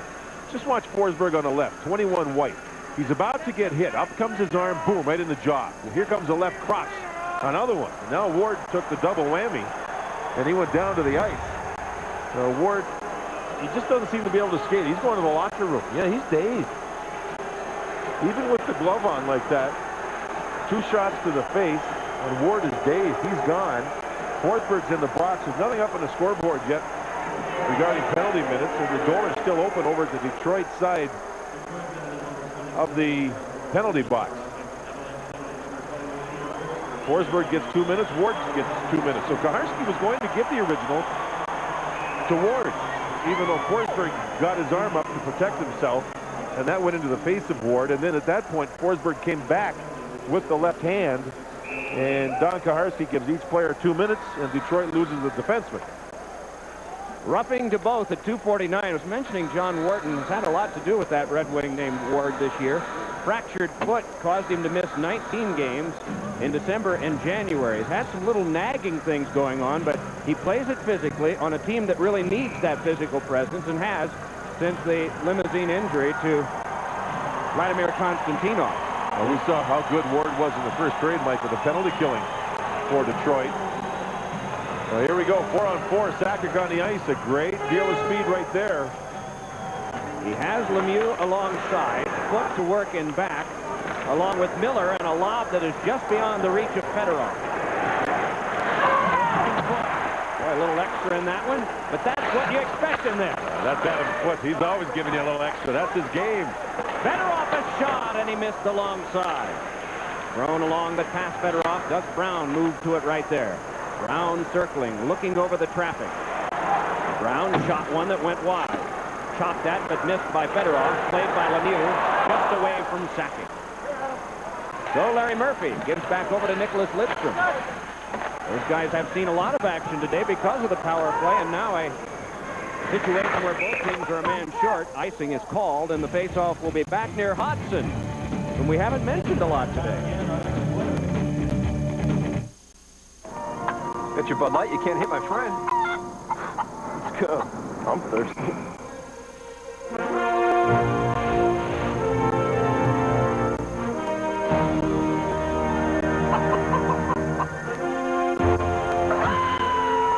For the great taste that won't fill you up and never let you down. Looks like you're buying. Make it a Bud Light. Coach is calling for the Heat. Hey, good win. Hey, did anybody need anything? Okay, good solid hits out there, guys. Thanks, man. This is my lucky jersey. Don't mess it up.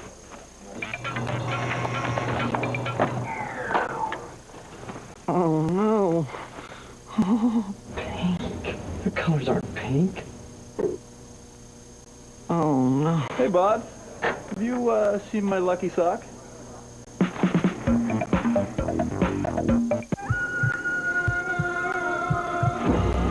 Climbing harnesses and helmets, $325. Super durable wrap, $1,200. Venom antidote, $2. Last minute changes to will, $150. Surviving, priceless. There are some things money can't buy. For everything else, there's MasterCard. Official card of the Eco Challenge, an admirer of those daring enough to attempt it. Colorado with one shot in the last 12.5 minutes, and that was Lemieux's goal. No shots, of course, in this period. It's early. 3 minutes and 40 seconds have been played. Sure glad you're with us this Saturday afternoon on Fox. We're going to be shifting to Sunday afternoon as the playoffs begin. Ozolinsh leads it across. Kaminsky couldn't control for a shot. Brought back ahead now by Matthew Dandino. Coincidental Miners have 50 seconds to go. Dandino trying to get away from the wedge of Ozolinsh. Put it in front, but it's Curry. Curry starting back. Might be an odd man rush here. Kaminsky trying to get by. Canceled right out by LaPointe. Kaminsky still down. Puck to the point. Big drive by Lefebvre is blocked off by Hodgson. Now we can mention him because he's faced a couple. Kaminsky loves to carry the puck. That time he got hit on the play. It looked like Ozolinsh was going to jump in and have the odd man rush you talked about, Mike. Detroit is so fast. They get back and they squash those odd man rushes in a hurry. Is there any team collectively as fast in the league? No, I don't think so. John Muckler, the Rangers coach, said that he thinks Detroit is the quickest team he's seen since the Edmonton Oilers in the 80s, and that was one of the greatest teams ever assembled back in the 80s. Wow. Worked ahead, and here comes Maltby right in. Save made by Billington. Man, did you see that? Maltby just blew by the right defenseman. Adam Foote didn't even see him, and he was gone. And Billington again makes a big save. Forsberg shakes it back to the corner. Jamie McCowan to play it there. Pouring over the boards, 5 for Avalanche. Meanwhile, it's brought back ahead now by Fedorov. Fedorov able to knock it back in and get it. Cruising around behind. Fed it across the net mouth wide. Erickson put it behind for Holmstrom. Took it along for Fedorov, then back to Holmstrom. Holmstrom was watched closely by Sakic just about the time he wanted to fire. Ericsson's shot came back to him, another one, and that one got the glass. Back off, and a keep by Eriksson, but at neutral ice. Jammed it ahead. They wait so they can be onside. Dumping it to the corner. Does Brown after it. But it's Billington swinging it along, and Holmstrom careening it around now for Brown. Dumps it behind for McCarty. Darren McCarty, game number 300 of his career today. Around behind for Holmstrom. Out in front, Brown score! Doug Brown again on Fox. What is the magic this guy has? 1-1 here in the second. Perfect work by three forwards. Working the game behind the net, in front of the net, and Brown with a wonderfully quick release. Look at Darren McCarty back there. Two forwards out front. Brown is by himself. The puck will go back even behind the net again. There you can see Holmstrom and a backhand pass. And when a goal scored, Holmstrom didn't even know it was scored. He didn't see it because he was being checked by Sakic. A lot of time behind the net, almost like Wayne Gretzky. And there you can see the pass in front. Brown with a 360 to get rid of his check. There's the shot. You know, Sakic was on Brown. Brown did the 360, got loose, and nobody picked him up immediately. And there's the goal scored to the stick side to tie the game up at 1. Detroit has had 19 shots. Colorado's had 5. We're tied at 1, and Brown gets his career high 19th goal. Holmstrom and McCarty get the assist. John mentioned his career, a wonderful career it's been.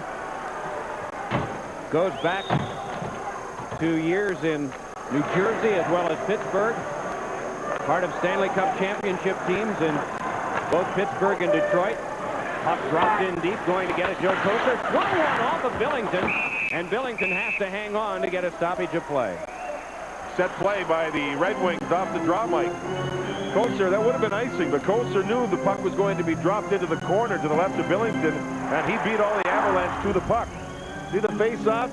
Now Kocur's here. He goes in circles. He's gone. Now this would be icing because the puck's on the Detroit side of center ice. Look, Kocur, he's the first guy there and gets the shot from the bad angle and forces a face-off in the Colorado zone. These little things add up, and that's why Detroit happens to be the champs until somebody knocks them off. I stand corrected on Brown's career as I was hustling through notes there. He was not a part of the championship team in Pittsburgh. Of course, he was last year in Detroit. 6 years in New Jersey, a couple of years in Pittsburgh, and now this is third year in Detroit. I beg your pardon for that. The point kicked it along close quarters to Fedorov. Accepted. Thank you, sir. Walking ahead is Holmstrom. Pivoting along and feeding back to the point. McCowan put that one into the leaping form of Odgers. Taken off now by Fedorov. Tries to step by. Oh, down to the ice goes Jari Kurri. Delayed penalty call is on. And the Red Wings touch. Fedorov will go at the hooking call. A good little move by Jari Kurri. Colorado needs offense. Now they get the power play. The net is your engine. The puck is friction. And we're the guy with the mask and big pads. Introducing 3 new high-tech synthetic oils from Quaker State. Specially formulated for the vehicle you drive and the way you drive it. For superior engine protection. Quaker State, official protector of the NHL. And now at Kmart, get cool NHL stuff when you buy Quaker State. See the Quaker State NHL Cool Collectibles catalog for details. Fedorov on the puck. Kurri so shrewd defensively, steals it, spins away, and Fedorov went from offense to defense, takes the penalty, and is in the box. Avalanche ahead on the power play. Dealt it across, Sakic there. Rattled it on around.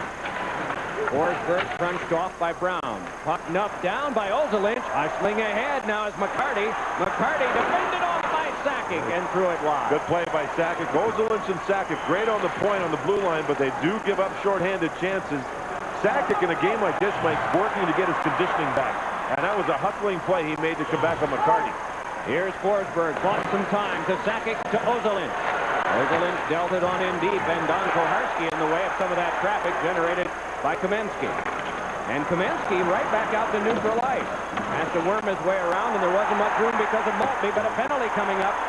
Forsberg chipped it on through on the delayed call. It's Claude Lemieux. I don't know why Claude Lemieux should give up the puck. He's going to kill penalty time now. If he gave up the puck, his team has the 5-on-3. There's the play. Sakic fired it right to the goaltender. Now there's a whistle, and there's a face-off. Detroit zone 5-on-3 coming up. A game break from James Brown. I love the fundamentals here. Take a look at Philadelphia. Watch Zubris on the pass. He's going to go to the net. Leclerc's going to get a nice pass behind the back almost, but Zubris, the key is he moves to the net. I love the fundamentals in hockey. Rangers up, though, 2-1 over Philly. Back to Doc and JD. Thanks, James. The fundamental there is that Bob Harry let Zubris go. The fundamental is stay with your check. Zubris got loose and scored a nice goal. Now you see there's 2 men in the box, Fedorov and Maltby. 49 seconds on Fedorov's penalty, so it'll be a 5-on-3 in favor of Colorado. Kamensky took the puck outside the zone. Everything was fine for Detroit at the time, and then Maltby moves in, and you see Don Kaharski's calling everything. A little bit of a headlock there. The helmet off the head, and Kaharski makes another call. Aaron Ward back. Mike, there's some smelling salts in his hand there, as you see. He's trying to collect himself after getting popped a couple of times by Forsberg. Forsberg on the ice with his 5-on-3. This should be interesting. Lemieux and Kamensky are there as well. Sakic and Ozolinsh in back. The Iron Three are Draper as well as Rouse and McCowan. Well, Sakic will start. Handing over to Ozolinsh. Sakic. Lemieux.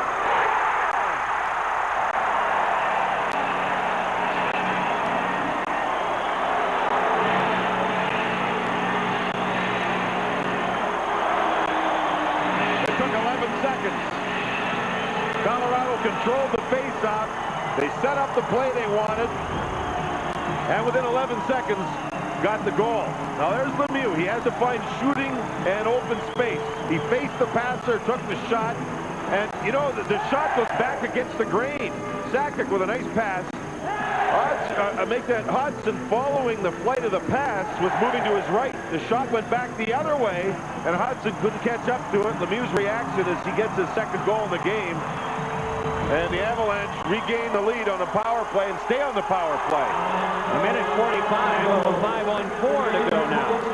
7 shots for Colorado and 2 goals.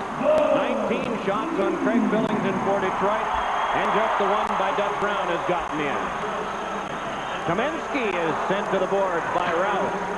McCowan jammed it around. Forsberg tried to take it. Got it back to Kamensky again. Pivoted, but was sealed up by Fedorov. Forsberg trying to shake loose from Rouse's checking.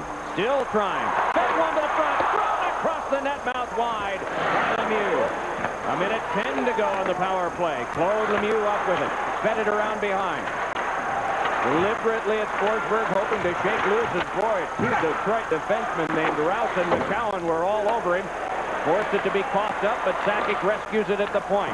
And then it's worked back to neutral ice by Doug Brown, and so the Avalanche will have to drop back. Leaping away is Forsberg to avoid a possible too-many-men penalty.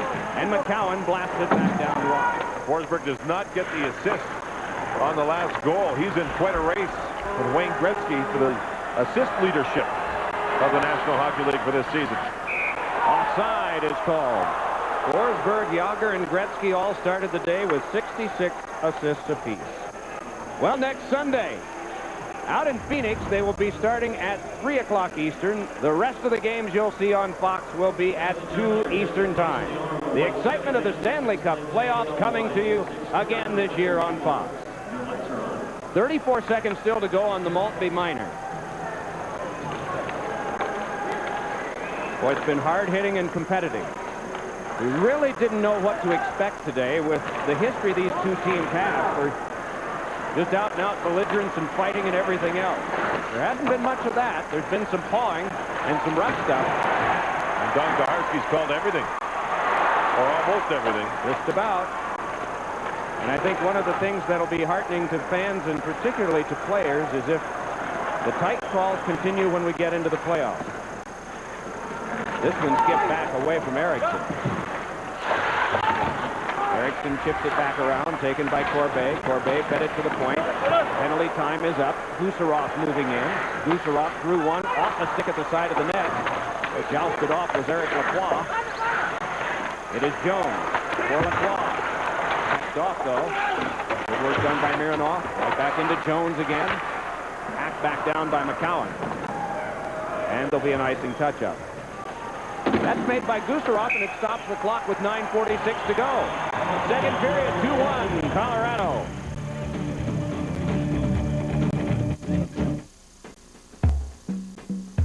Little trucks make for long weeks, but Dodge Dakota's bigger to lighten Monday's load. Its tough Ram looks make Tuesday more memorable. Its longer, wider stance smooths hump day right out, while its superior magnet power makes Thursday fly. And voila, it's Friday, and better yet, the weekend. Dakota, for shorter weeks and bigger weekends. At BASF, we don't make a boat, we make it faster. We don't make the safety seat, we make it more comfortable. We don't make the studio, we make it quieter. We don't make the golf clubs, we make them more powerful. At BASF, we don't make a lot of the products you buy, we make a lot of the products you buy better. BASF. This year, all 26 teams of the NHL will be drinking Powerade.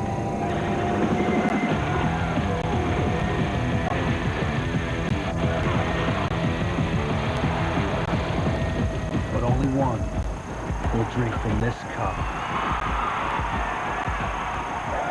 Powerade, the sports drink behind the NHL. Play on. Mile High Denver. That sign is there for all to see, particularly the visiting team. It's been 15 years since the Colorado Rockies played here. They eventually went to New Jersey.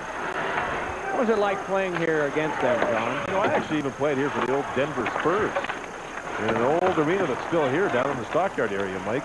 Actually, you know, back in those days when you're in shape, not too bad. I noticed it today when we had to walk up to the booth here a little bit by the lack of oxygen in the system. You were in shape when you played, John? Yeah. Okay. All right. We have Another a penalty coming up. And the signal by Don Koharski is roughing. Well, it's been a game of specialty teams, has it not? Anything close to getting nasty. Don Koharski's been hammering everybody down. And it looks like Reichel. Make that Fitzgerald, I apologize. He'll be going to the penalty box. This was on the far side of the ice, away from most of the action. And Fitzgerald, who's an unrestricted free agent, after everything is said and done this season, gets the 2 minutes. You think there's any chance he might wind up back in Florida? That's a good question. You know, he's going to Liz Ward. A little push from behind. Sure loves the treatment he's gotten here. Oh, yeah, he really does, doesn't he? He was able to go home for a few days and see his family. His family's now here in Denver. Talking about Fitzgerald. Yeah, he thinks his team's got a great chance at a run at the Cup. They really want to bear down and dig down for the playoffs. Fitzgerald should add a lot of spunkiness, I would think, to Colorado's lineup. And then we'll see what happens regarding the contract. Brown a shot, and Billington got that one. There's, again, Detroit speed. Puck was dumped in. Who gets there first? The Detroit player. This time it's Brown. Brown is extremely fast, and he did get the shot. Detroit does a lot of plays. It's called a cross-corner dump in. Cross-corner, that way, because Brown is going in. Puck comes off the boards, perfectly played. He gets there first and gets the shot. And, you know, if you don't score, at least you force a face-off in the other team's zone. Detroit, all these little plays around their speed, What a team they have in speed. Lidstrom a shot, and it went just wide. Larry Murphy flips it on. Off of Yari Curry. Murphy went down. Jammed around behind by Holmstrom and taken again by Brown. Forsberg tipped it back ahead. Foot with an 85-foot waster right into the equipment of goaltender Kevin Hodgson. Quickly on to Brown, connecting with Fedorov. Tucked it on back for Murphy. Couldn't get it for control until Forsberg bringing it on. Forsberg, a shot and a save made by Hodgson. 8:25 to go in the period. Just over a minute to go on the power play for Detroit. They are 0 for the prior 5. Mike Colorado, there's Joe Sakic taking a penalty. You can see John Clem, a defenseman, moved up to play forward on the penalty kill for Colorado.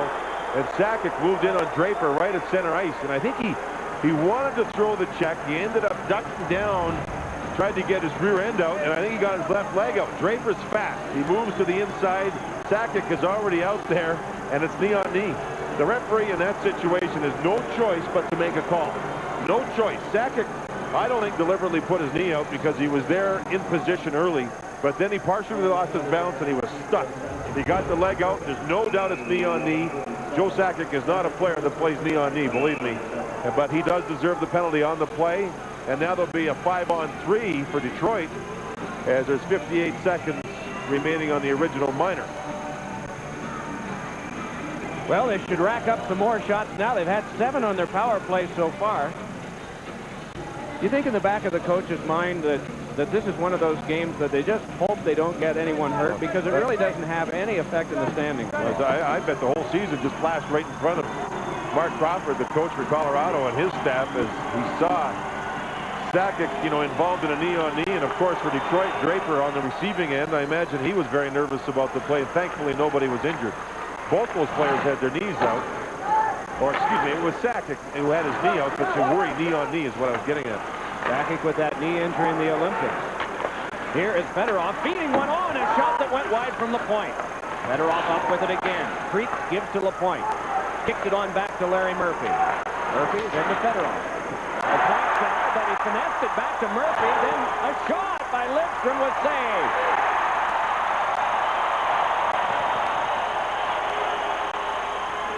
Brought back on now by Lidstrom. Shaken to the half boards, but drilled back by Kucherov. Didn't hit the referee. Forsberg able to get on the ice now. He's fresh for the rest of his 5-on-3. Only 9 seconds to go. It's amazing the athletic recovery. I mean, totally out of it was LaPointe, but he still was able to fidget the puck back and keep the play alive. Here he is again. LaPointe shakes it across, drive, and it's knocked down by 4 on defense. And here is Fitzgerald with a break. Fitzgerald moving in. Save made by Hodgson as he stacks the pads. The Red Wings steer it back out. Holmstrom there, met by Lefebvre. And the big crowd that had all stood, sitting back down now with under 7 minutes to go, and Knuble shot turned aside by Craig Billington. 23 shots to 10 Detroit.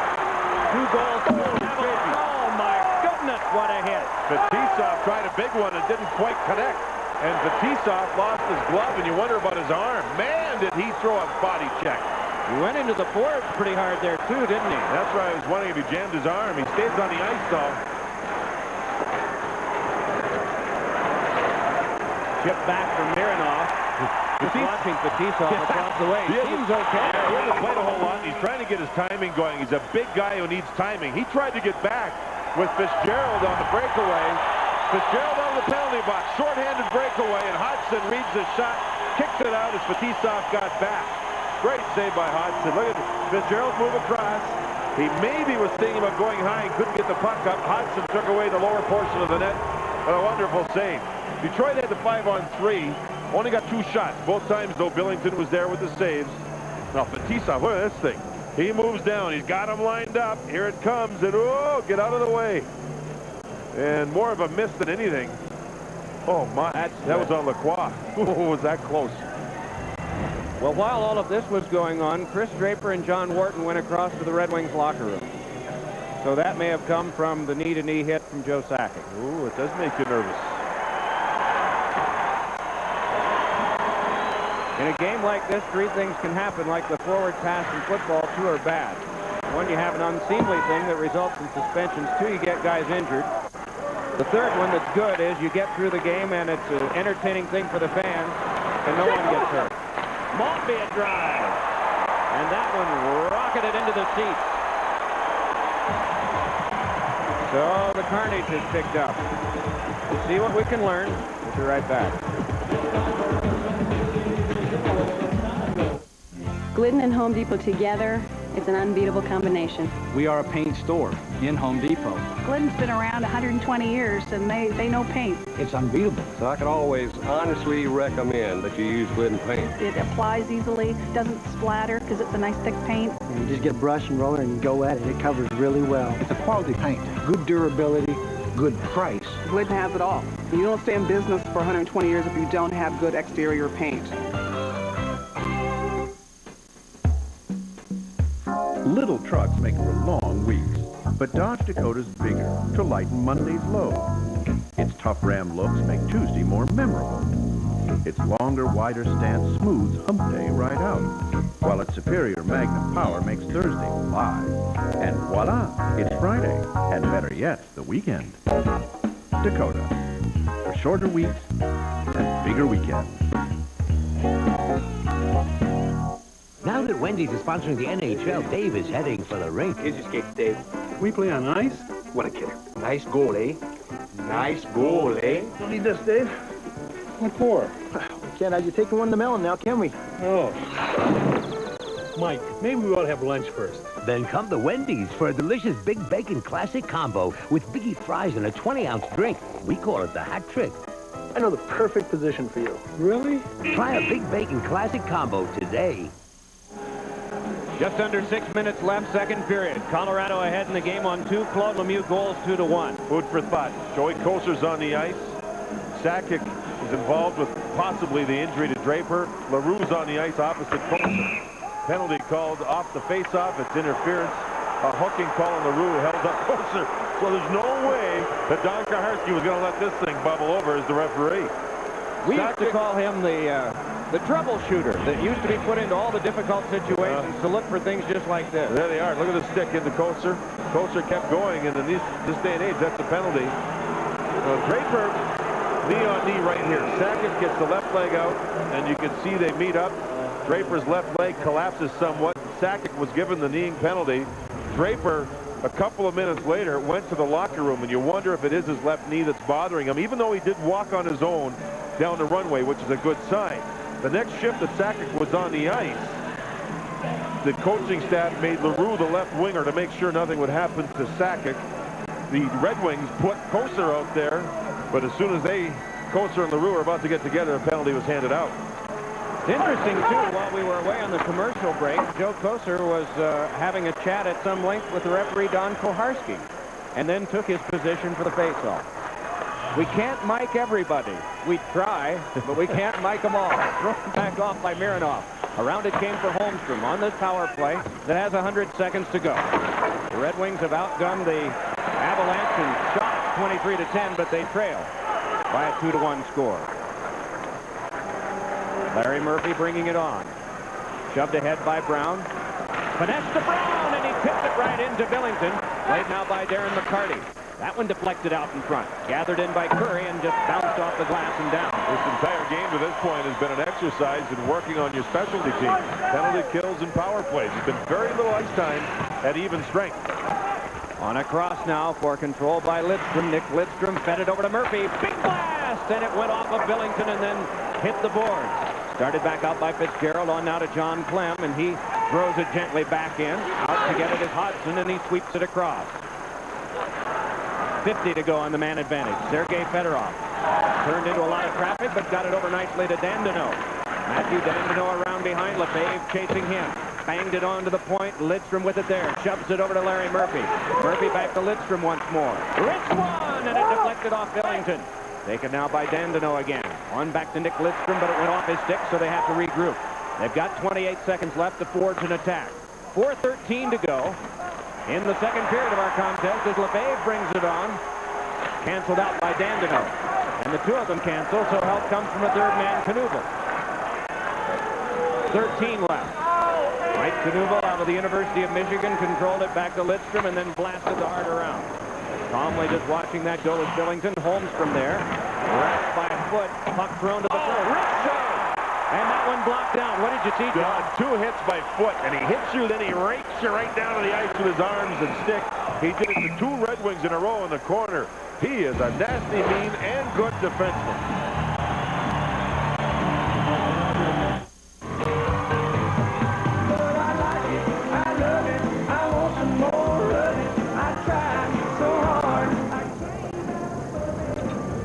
So these are really Tim McGraw's jeans?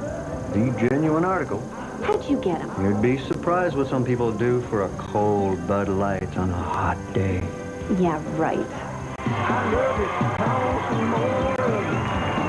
Bud Light is proud to sponsor Tim McGraw. The net is your engine. The puck is friction, and we're the guy with the mask and big pads. Quaker State now makes high-tech synthetic motor oils, specially formulated for the vehicle you drive and the way you drive it, for superior engine protection. Quaker State, official protector of the NHL.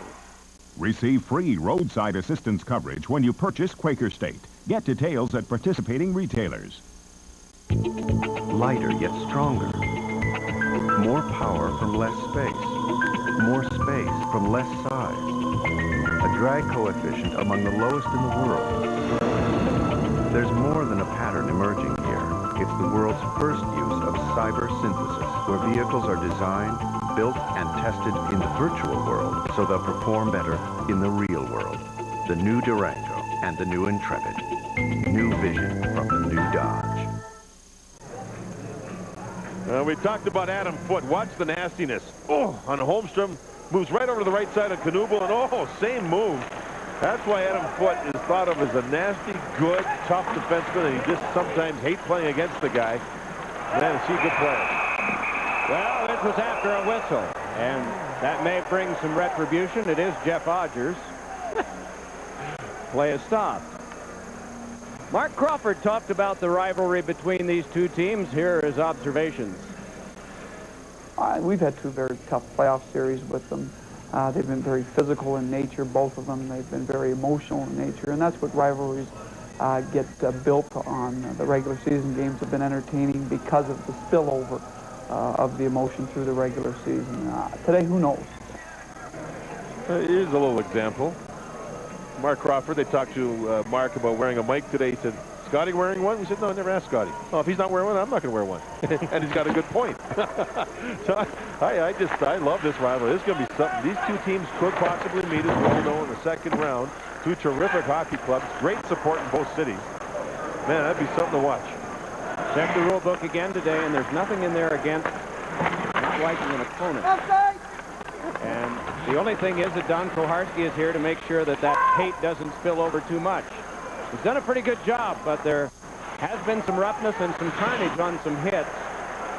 Aaron Ward is back, but hasn't played. He's been at the bench and has had some smelling salts after being worked over by Forsberg. And Joe Sakic a knee-to-knee thing on Chris Draper, and Draper went to the locker room and has not returned. Rolled along now by LaPointe. LaPointe into traffic. Claude Lemieux up with it there. He's got both of the Colorado goals. Doug Brown with the one for Detroit. Boy, there's always that chance for a little extra, and they don't pass it up. Well, Lemieux was involved with LaPointe, and then Forsberg moved over and threw a body check, and there's another one. LaPointe and Forsberg. The puck had just gone by, and Koharski's calling a kneeing penalty. Don Koharski knows this is very, very, very, very close to a complete explosion here. And LaPointe will go to the box. It'll be a kneeing call on Forsberg. John Wharton has just returned from the locker room, and Draper stays in the locker room. Here's LaPointe and Lemieux. They really battle on the boards, and then Forsberg moves in on Maltby on the right side. On the right side. Here he comes. Boom. And Forsberg, when he hits you, man, it's a jarring effect. Now here's LaPointe missing the puck and then moving across, and then you see a partial knee-on-knee. Borderline. But the call's made as Don Koharski's trying to keep everybody under wraps, knowing that this game does not mean a whole lot for the standings. Don, and there you can see Brown talking to Scotty Bowman on the bench, along with the other coaches, Dave Lewis, and everybody trying to figure out exactly what's gone on. Barry Smith is the other assistant coach with Detroit. I should mention quickly, Scotty coached both the assistant coaches for Mark Crawford, Mike Foligno and Jacques Gauthier, back in the days of the Buffalo connection. So if Mike wasn't happy with his ice time, he's got at least good reason to try to get back with some wisdom that he is imparting over there to Mark Crawford right now. Sakic got a wrist shot. A remarkable save made by Hudson. Well, coming up in the intermission, it'll be James Brown and Dave Maloney back at our studios. They'll take a look at scores and highlights from the rest of the league. And Wayne Gretzky will be chatting about the playoffs. He'll not be a part of it this year, but he has some observations, and we'll have a chance to listen to those. Great save by Hodgson with his right leg on Sakic, who darted in on the power play from the point position. Hudson's made 2 big saves here in the second period. The first on the shorthanded breakaway by Fitzgerald, and then that save on the power play by Sakic. The shot. Mironov banged it around. Ozelinch played it further, but the Red Wings are able to clear. Just over 2 minutes to go, second period. Joe Sakic sent that one at the referee. It looked, it went whizzing right by Koharski's ear on a very direct steam in. I don't know how much I should put on this, but it sure looked like he was going for him. Thrown to the front by Forsberg, and that blocked off. Forsberg make a play there on Mironov. Forsberg is getting real physical now. They get some back from Mironov. Oh, did they go? Forsberg threw one powerful, mean body check to jar the puck loose. Here he comes. He's got Sakic. Forsberg to Sakic. Oh, and a save made by Hudson.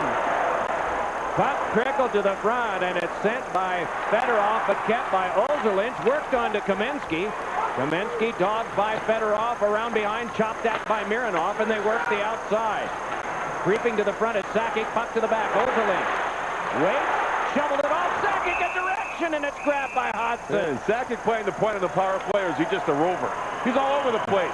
Oh, man, Forsberg is getting hungry here in this game. Watch him move across and throw a body check. Bang! There, that jars the puck loose. Mironov stayed down for a while. Now here you can see the fake shot pass.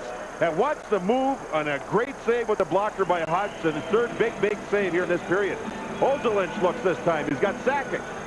Here's the shot, and here's the play where the deflection goes right into the catching glove of Hudson. Sakic is all over the place. Sakic and Forsberg getting better here as the game moves along. The goaltender at the other end we've not mentioned in a long time, Craig Billington, but both of these backup goalies have done well, and now Forsberg is leaving. There's 1:07 to go in the period, 1 minute 7 seconds. He probably wouldn't get back on the ice, but still, and he's walking under his own steam. You wonder exactly what the problem is there. Now the trainer darts across to address whatever the problem is with Forsberg, physically or equipment-wise. Lefebvre hands it to the back. Aaron Miller.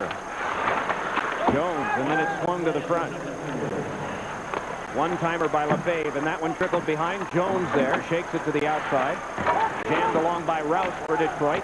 Still the battle on. Corbet around behind. Fitting in front. Oh, another marvelous save made by Hudson on Miller. A lot extra. Miller got the shot, the defenseman. He stays above. No, now they've been told to move in. Both defensemen are told to move in, and this could get nasty. Remember, it's power play for Colorado. They have an extra man out there as everybody has gotten together. What's getting lost here is the save Hudson made again off of Miller. Marvelous save. Big-time save.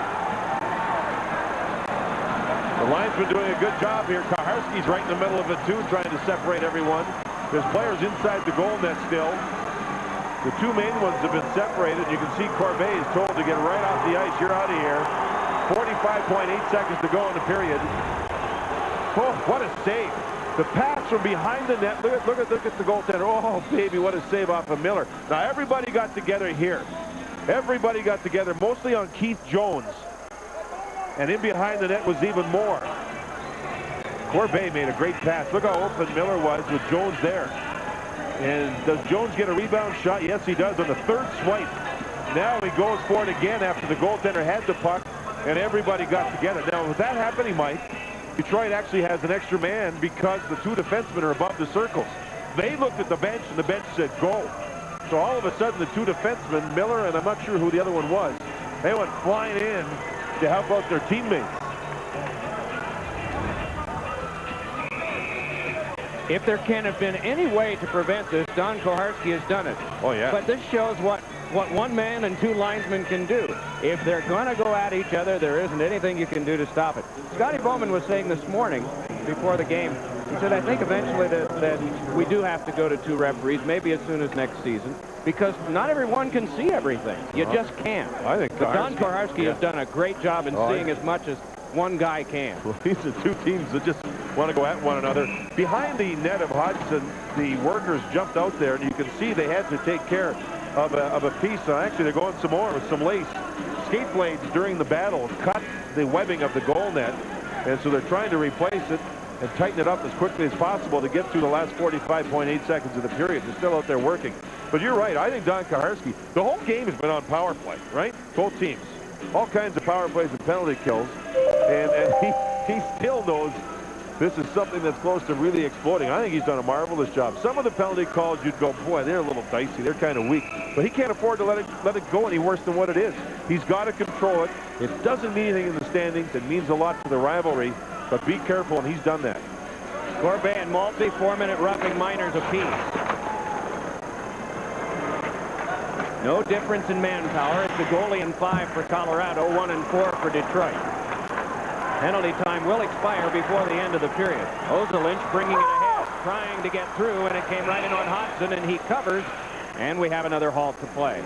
29.6 to go now as Ozelinch tried to transport the puck all the way up ice. He is, when he's going, he skates well and he's confident with the puck. Jari Kurri came in on the far side. There's a crew here today from Finland going to interview Jari Kurri during the second intermission and send it back to Finland, as this is the last game, regular season-wise, that Jari Kurri will play. What a marvelous career and what a marvelous guy he is. Always been a great teammate. That little girl, eh? Well, Mom will tell you about it later. You can watch it on tape, maybe. Off this face-off, sent to the point. Big shot by Ozelinch, calmly blocked off by Hodgson. Diving play by the Red Wings, and just now regaining his glove from it is Larry Murphy. Miller peels off in the final 17. Power play is over. Teams are at full strength. Well, we'll be trying to conduct an injury watch. Forsberg had left, and so had Chris Draper. We'll do our best to find out. We realize that teams, especially at this time of the year, are not in the business of journalism. They're in the business of protecting it. But 2 periods have been played. End of the second. Avalanche 2, Red Wings 1. James Brown and Dave Maloney will be along after these messages and a word from your local Fox station.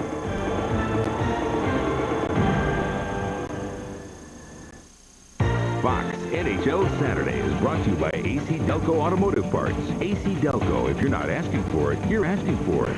By the Home Depot, America's home improvement coach. By Quaker State, official motor oil sponsor of the NHL. And by Nintendo 64. Get in or get out. A roadside gunfight, a SWAT team surprise, shocking real stories in an all-new special. World's Scariest Police Shootouts 2, Thursday at 9, 8 Central.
Back with Dave Maloney, I'm James Brown. Two playoff teams, Detroit and Colorado. Boy, are they going at it. 2-1, the Lanch lead it in that one. And in Chicago, Dallas scored in the first period. Mike Modano back after 17 games with a bad shoulder, James. Stars up by 1. He's got 1 assist, and Modano's important to the playoffs. Let's go to Philadelphia. Hextall gets the start. Well, the first period, at the end of the first period of power play, Leach will throw it to the net. It'll nick off the heel of Graves' stick. Right there, it goes under Hextall's glove. Who's going to get the puck? The linesman's going to get the puck as the Flyers say, you know what, we're going to put it in the range of net. You can get it there. Zubris releases off the boards. Gets a good give and go from John LeClaire, and Zubris has his team to within 1. They're in the third period. Will this be Hextall's last start? We'll find out. This is Robert Lang, Boston, Pittsburgh. In Pittsburgh, all alone is Martin Stracker right there. His second in the afternoon. Bruins not playing well. That would cost the forward his day in the net. Callis would come in, Defoe out. 4-1 Penguins in the second. Pittsburgh locked into the second spot in the East. Bruins maybe out of the 4th spot if they lose. Stefan Fiset and the Kings happy to be going to the playoffs, but not happy with this afternoon's effort. Look at all the Kings on one side of the ice. Who's wide open? Van Ham, and Van Ham blasted that one by Fiset, and the Ducks up 3-0. Kings struggling in their own end. 4th spot in the East important because that means home ice in the first round. Capitals right now on top of that one. They win it at a score of 4-3. Detroit and Colorado, they're both in. They could just play out the string, but this looks like a playoff game. No, these teams certainly don't like one another. We had thought with Osgood and Waugh not in the lineup that might have taken some of the emotion out of this game.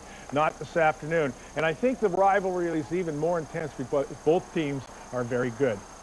Talk about a real professional. Wayne Gretzky, 4-time Stanley Cup winner. Team didn't have a good year, but boy, did he. We'll get his playoff thoughts when we come back after this.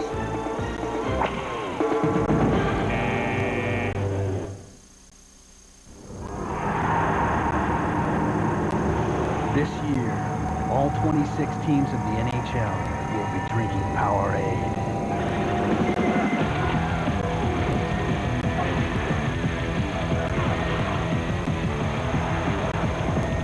But only one will drink from this cup. Powerade, the sports drink behind the NHL. Play on. As the pilot flies through the night sky, the helmsman steers a course that is true. The landing signal officer checks the approach. The weather crew keeps an eye on the storm. The air traffic controller directs every move. The air boss orders a clear deck. The captain gives the final word. And the plane safely lands on board USS Enterprise. In the Navy, no journey is ever made alone. Call 1-800-USA-NAVY. Let the journey begin. Ooh, a computer with the 300 megahertz Intel Pentium 2 processor. You know it's fast, and you thought it was priced just out of your reach. Until now, the $19.99 PC with the 300 megahertz Intel Pentium 2 processor from Gateway, complete with 32 megs of RAM, 17-inch monitor, AGP graphics, and a whole lot more. Call us at 1-800-GATEWAY, and we'll build one for you. Now that Wendy's is sponsoring the NHL, Dave is heading for the rink. Here's your skates, Dave. We play on ice? What a killer. Nice goal, eh? Nice goal, eh? Don't need this, Dave. What for? We can't have you taking one in the melon now, can we? Oh. Mike, maybe we ought to have lunch first. Then come to Wendy's for a delicious Big Bacon Classic Combo with Biggie fries and a 20-ounce drink. We call it the hat trick. I know the perfect position for you. Really? Try a Big Bacon Classic Combo today. Once you see satellite TV, you gotta have it. The picture, the sound, all the channels. Thing is, which one do you get? I got Prime Star. It comes with a risk-free guarantee. So if I've got a problem, I'm covered. Plus, Prime Star was ranked #1 in customer satisfaction by J.D. Power & Associates. Prime Star. Every decision should be this easy. Prime Star Satellite TV. It's that good. At just $99 installed, it's the best deal from here to the moon. Call 1-800-PRIME-STAR or visit Radio Shack now.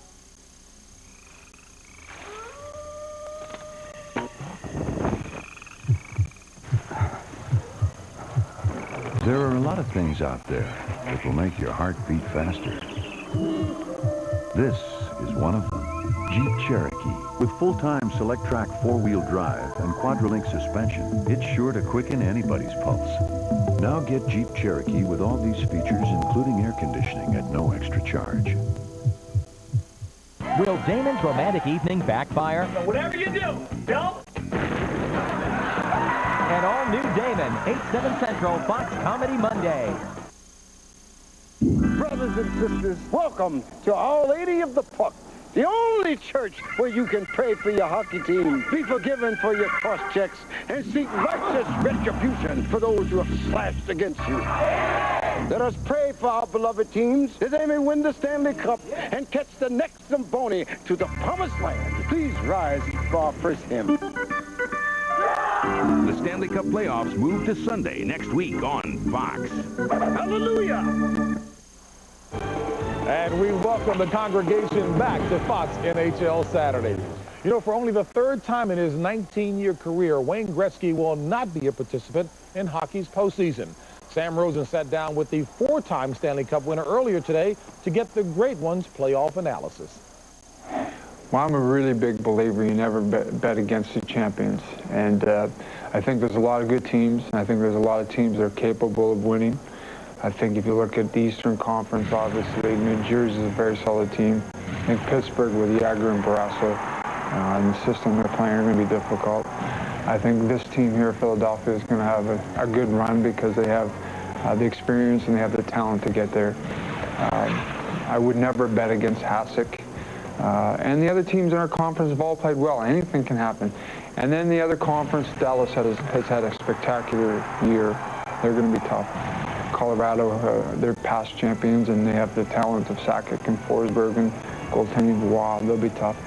And those other teams in the division, teams like Phoenix and Edmonton, San Jose, they play hard and they're fast. Anything's possible. But when it gets down to it, I like Detroit. I like their experience. I like the fact that they have Fedorov and they have Yzerman. I think their defense is solid. They're just going to be tough to beat. And anyone who beats them deserves to win the championship. Not a bad analysis. Not bad. It might be the only time Gretzky and I have on the same wavelength. I like Detroit too. But more importantly, Wayne has been terrific this year. And the team, the Rangers, who have not made the playoffs, I think he's shown all year long the perspective he's had on the game. He was the star off ice in Nagano. He does the right things at the right time. He is indeed the great one. You are our Gretzky, our playoff maker right here in the studio. All right, folks, and Fox NHL Saturday continues after this.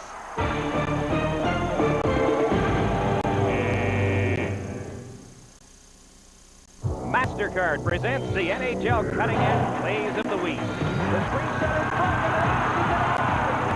of a sparkling save by Damian Rose. There's that, trying to make a move on first down.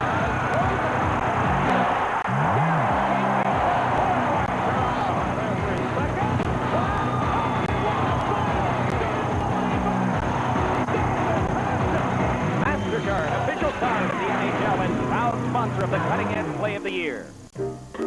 Oh, something for the grandkids? The hell they are. I'm training for the Stanley Cup, baby.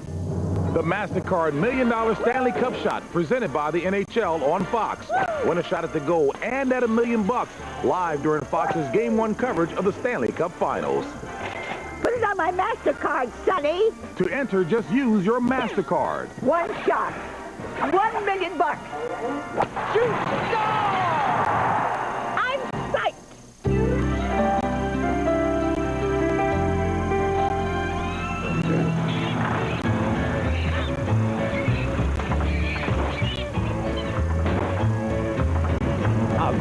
Great. That tune-up. These AC Delco parts are about the most dependable you can buy. They should really help improve your performance. Come on, they're all the same. I'll take some out of this bushel basket. Okay. AC Delco. No matter what you drive, if you're not asking for it, you're asking for it. Who are you? I was hired by your roommate. Well, out of my way, I want a Bud Light. I don't think so. This is ridiculous. I live here. Sorry.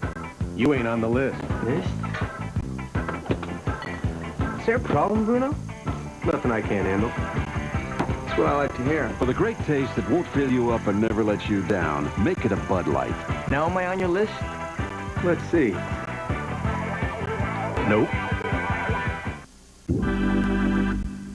The meek may inherit the earth, but they'll never win the Stanley Cup. The playoffs next Sunday on Fox. Hallelujah! Breakaway showtime! Log on to the coolest game on earth. NHL.com puts you center ice with cool features, the latest stats, and hottest video clips. Listen to live radio broadcasts of virtually every NHL game free. It doesn't get any better than this, baby! Get cool gear from the NHL store, chat with NHL superstars, or get Cup crazy. 24 hours a day from anywhere in the world. Skate the web and score with NHL.com. Here in Denver, it's the Flying Tetrazzini brothers, and we know the one on the right isn't chicken. Through the thin air, he flies. Oh, look at this form. Well, we got the judges' verdicts. He got a 9.9 locally. He got an 8.4 from the Eastern Bloc. Kansas. Sunday, a blind woman sees through the eyes of a killer. They're gonna kill again. The X-Files, an all-new episode Sunday on Fox.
A season of champions only on Fox Sports.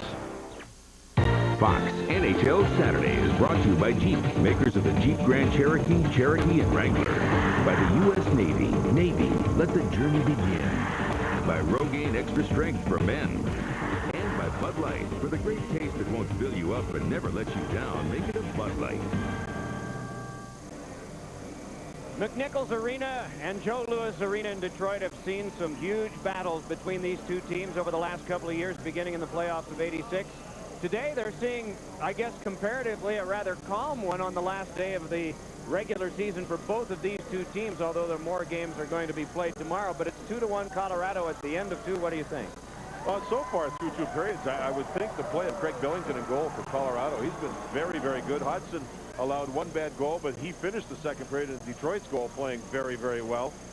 It's been a nasty game, yes. Not a lot of penalty minutes, but Don Kaharski, anything close to happening, he's jumped right on it. And I thought the referee, maybe he's called too much, but he's been very good. Let's review some of the bad blood that's gone on in this series. Back to the playoffs in '96. Of course, Claude Lemieux with that hit on Chris Draper that sort of triggered everything that happened after. Goaltenders got in the fight. That was Mike Vernon a year ago. You saw the coaches jawing at one another in the playoffs last year. Then the goalies fought again. This time it was Juan Osgood. And today has been fairly eventful, too, though not nearly that violent. Yes, we did, however, see a knee-on-knee. We've seen some hitting and some jarring work. I guess by comparison, it hasn't been nearly as nasty as the other games. Still, we're seeing a lot of the rivalry show as the game has moved along through 2 periods. We're a little worried about Forsberg. We'll see if he's back. And we're worried about Chris Draper. We'll see if he's back for Detroit. Take a look at the Bud Ice summary through 2 periods. 17 penalties, 48 minutes. Lemieux of Colorado with a couple of goals. Billington 24 saves. Detroit has had 8 power plays and has not rung one in on a power play yet. Looking across, Mike, I know that Forsberg has returned for the start of the 3rd period. I'm not quite sure just yet about Chris Draper. I only see 13 players on the bench. I don't believe Detroit's Chris Draper has returned for the 3rd period. He was involved in a knee-on-knee collision, and Joe Sakic was given a minor penalty for kneeing. It was the appropriate call. Draper then skated across a few minutes later towards the locker room and did walk to the locker room on his own. So we're not sure exactly what the injury is, if it's an injury. It was a delayed offside, eventually wiped out as it's turned back to neutral ice. There are no carryover power plays, though there are carryover penalties. Up spirited ahead to Fedorov now. Fedorov with a shot that's off the leg. And it's good. Rack Holmstrom thrown onto the back and must be carried to neutral ice by Mironov. And then it's given up to Yari Curry. Starts it ahead, gets it over for Fitzgerald. A backhander went wide from Eric Lacroix. Chopped away from Curry, and now Detroit can shift back to offense. With the loss of Draper, Detroit's down to 9 forwards. They did dress 8 defensemen. A great shot by Mironov, got the post. Interesting to see how Detroit can handle this altitude and only 3 lines for this 3rd period, Mike. Been interesting. Initially, we had been advised that both Lidstrom and Murphy would only play power play, but they're winding up with a lot more than just an occasional shift, realizing there have been a lot of power plays in the game, but they're out there in an even strength situation right now. Up taken along by Miller. Miller flipping back to neutral ice, off Lidstrom and taken by Murphy. Aaron Ward has played some since coming back and being rung earlier in the 2nd period. We've not seen him yet in the 3rd, but it's still very early. Not a minute and a half even gone off the clock. Brought back out by Dandino. Matthew Dandino shook it back along, but it caught a teammate offside. And so play is stopped. These are a pair of teams that do very well in the final 20 minutes of play. Yeah, you can see 1st and 3rd here, Detroit and Colorado. Buffalo number 2. Buffalo's got the best plus-minus. In other words, goals for and against in the 3rd period. Buffalo by a wide margin, the best with what they've been able to do. A lot of that has to do with Hasek's goaltending, of course. The 2 of the better teams in that respect right here on the ice. Joe Kocur on the ice. His dad watching from Kelvington, Saskatchewan. Joe Sr.'s birthday, and Joe said he may try and get one here this afternoon. He has not had a great deal of ice time, only 4 minutes, 10 seconds into the 3rd period. They have Ward up on a left wing now, and LaPointe is the centerman, and Joe Kocur on the right side. That's the option you have when you have 8 defensemen and you're running short of forward. Scotty Bowman knowing they've got to try and spread some ice time out here in the 3rd period. Move Ward up front. Kamensky trying to get through. Nothing there. Petitov banged it around behind. Kamensky's mad at LaPointe. He wanted to go back over and give him a swat with his stick. They thought better of it. So he tried Kocur instead. Not a choice I'd recommend, but I'm not playing. That's a good point, Nathan. Here's Erickson. Erickson able to shove it back on now for control by Ward. Dropped it through the legs for LaPointe. Chipped it back for Ward. Aaron Ward put that one off the glass. Craig Billington out to stop it with a big goal stick and play it on for Gusarov. Back up for Curry. Knocked away by Fedorov. Jeff Odgers with it. Able to slither it through for Curry. Yari Curry pitched it to the corner. Came into Cowan back for it. Cowan then along in close quarters to Darren McCarty. Players waltz in, and turning with it is Lacroix. Tried to fight his way to the front. Dumped back along, and the Red Wings hope to shift out, and they do. Bob Rouse with a pass ahead for Holmstrom. Chopped at it, and it ricocheted off a couple of skates and can eventually be swung on by Odgers, but not far.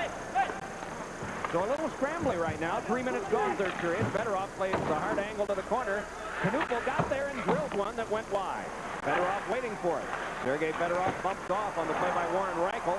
They pressed one another. Meanwhile, bringing it back at Sakic. Trying to fight his way through, can't do it. Fed ahead too far for Erickson. Gathered in by Miller. Fans react to almost any player that is going down to the ice. And it's Mironov. 3.5 played in the 3rd. Mironov able to shake away from the forechecking of Reichel. put it behind Brown. Chip loose back over to Brown. Swung at it. Locked down by Ozelink, but quickly. That speed again, John, as Dandino got to it, but they have to play in the safety of center ice. Detroit used to have a lot of speed, but they didn't have much size to go with it. Right now, they have a lot of speed, and they've got a great deal of size to go with it. Ken Hitchcock talked about it. The coach of Dallas the other day, I was talking to him. He said, by far, Detroit's the fastest. Oh, what a shot by Forsberg. Seems very well now, doesn't he? Forsberg stepped into. How do you think Dallas would have to play Detroit? Physical. Ken Hitchcock said, hey, listen, if we ever play Detroit in the playoffs, we had to have to play an extremely physical game to try to slow the Red Wings down. Of course, they're getting Modano back today. Helps their run regarding speed in the playoffs. Modano has a great deal of speed, as we all know. How would Dallas and Colorado wind up against one another instead of Dallas-Detroit if that's how it's? They'd be pretty well even regarding the speed of it all. Nieuwendyk and Modano against Sakic and Forsberg. 4 just marvelous centermen. That'd be fabulous to be able to watch. Patrick Waugh, Eddie Belfour. That wouldn't be bad either. But it's all turned over to the hockey gods at midnight tomorrow night. And they have senses of humor as well as flowing robes and bent noses and stitched faces. And you get some real strange outcomes. Hurry drive! Oh, and getting the waving hand of Hodgson challenging that. The puck won to the glass, and down to the ice went Lacroix. Off the ice will come a Red Wing. And 2-1, the Avalanche ahead. The Feetsoff goes earlier. The slash right there by LaPointe that got Kamensky upset. Got your Bud Light. You can't hit my friend. Let's go. I'm thirsty.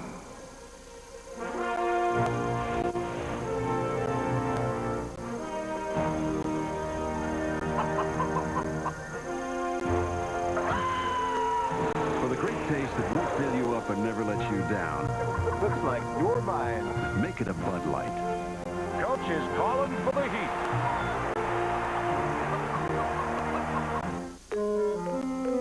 I've got some great ideas for a website. We could have a spinning logo or a flaming logo. You know what would be a great idea? If people with PCs anywhere could order our products, and that was all tied together, inventory, billing, vendors, you know, the works, then that would change everything. I don't know how to do this.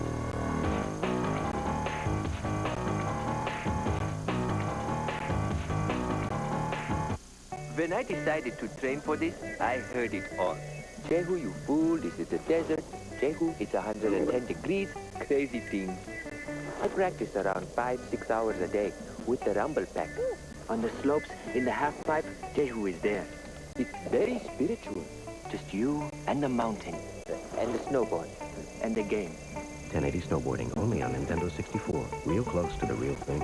I warn you, snowboarders. Watch out for Jehu.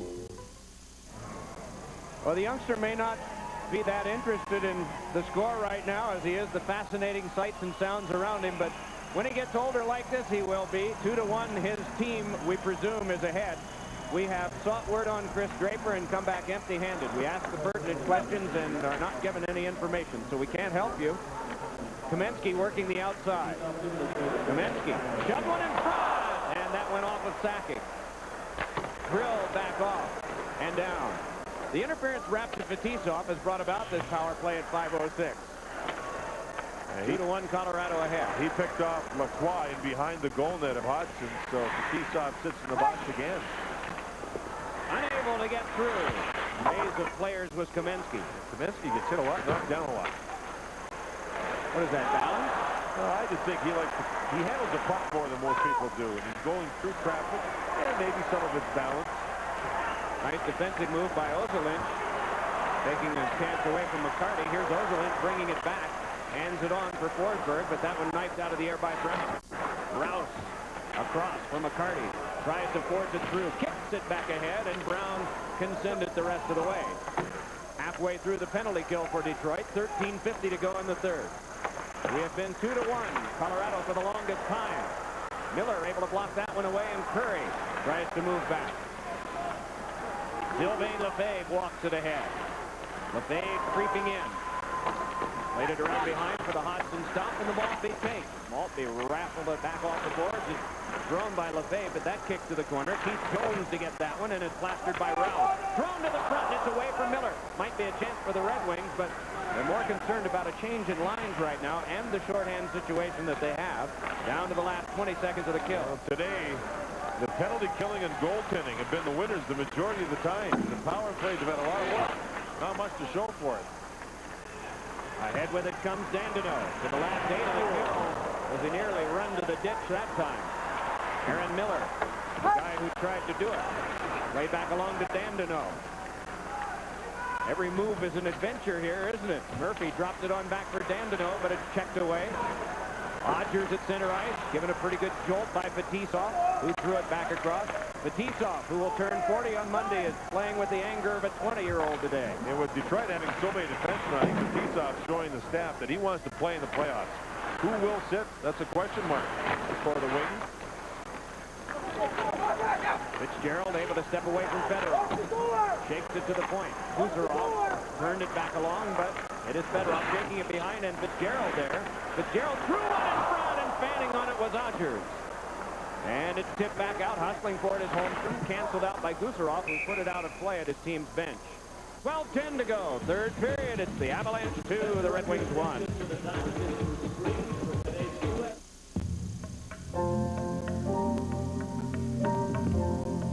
Over the years, one brand has won more 4x4 awards than any other name in history.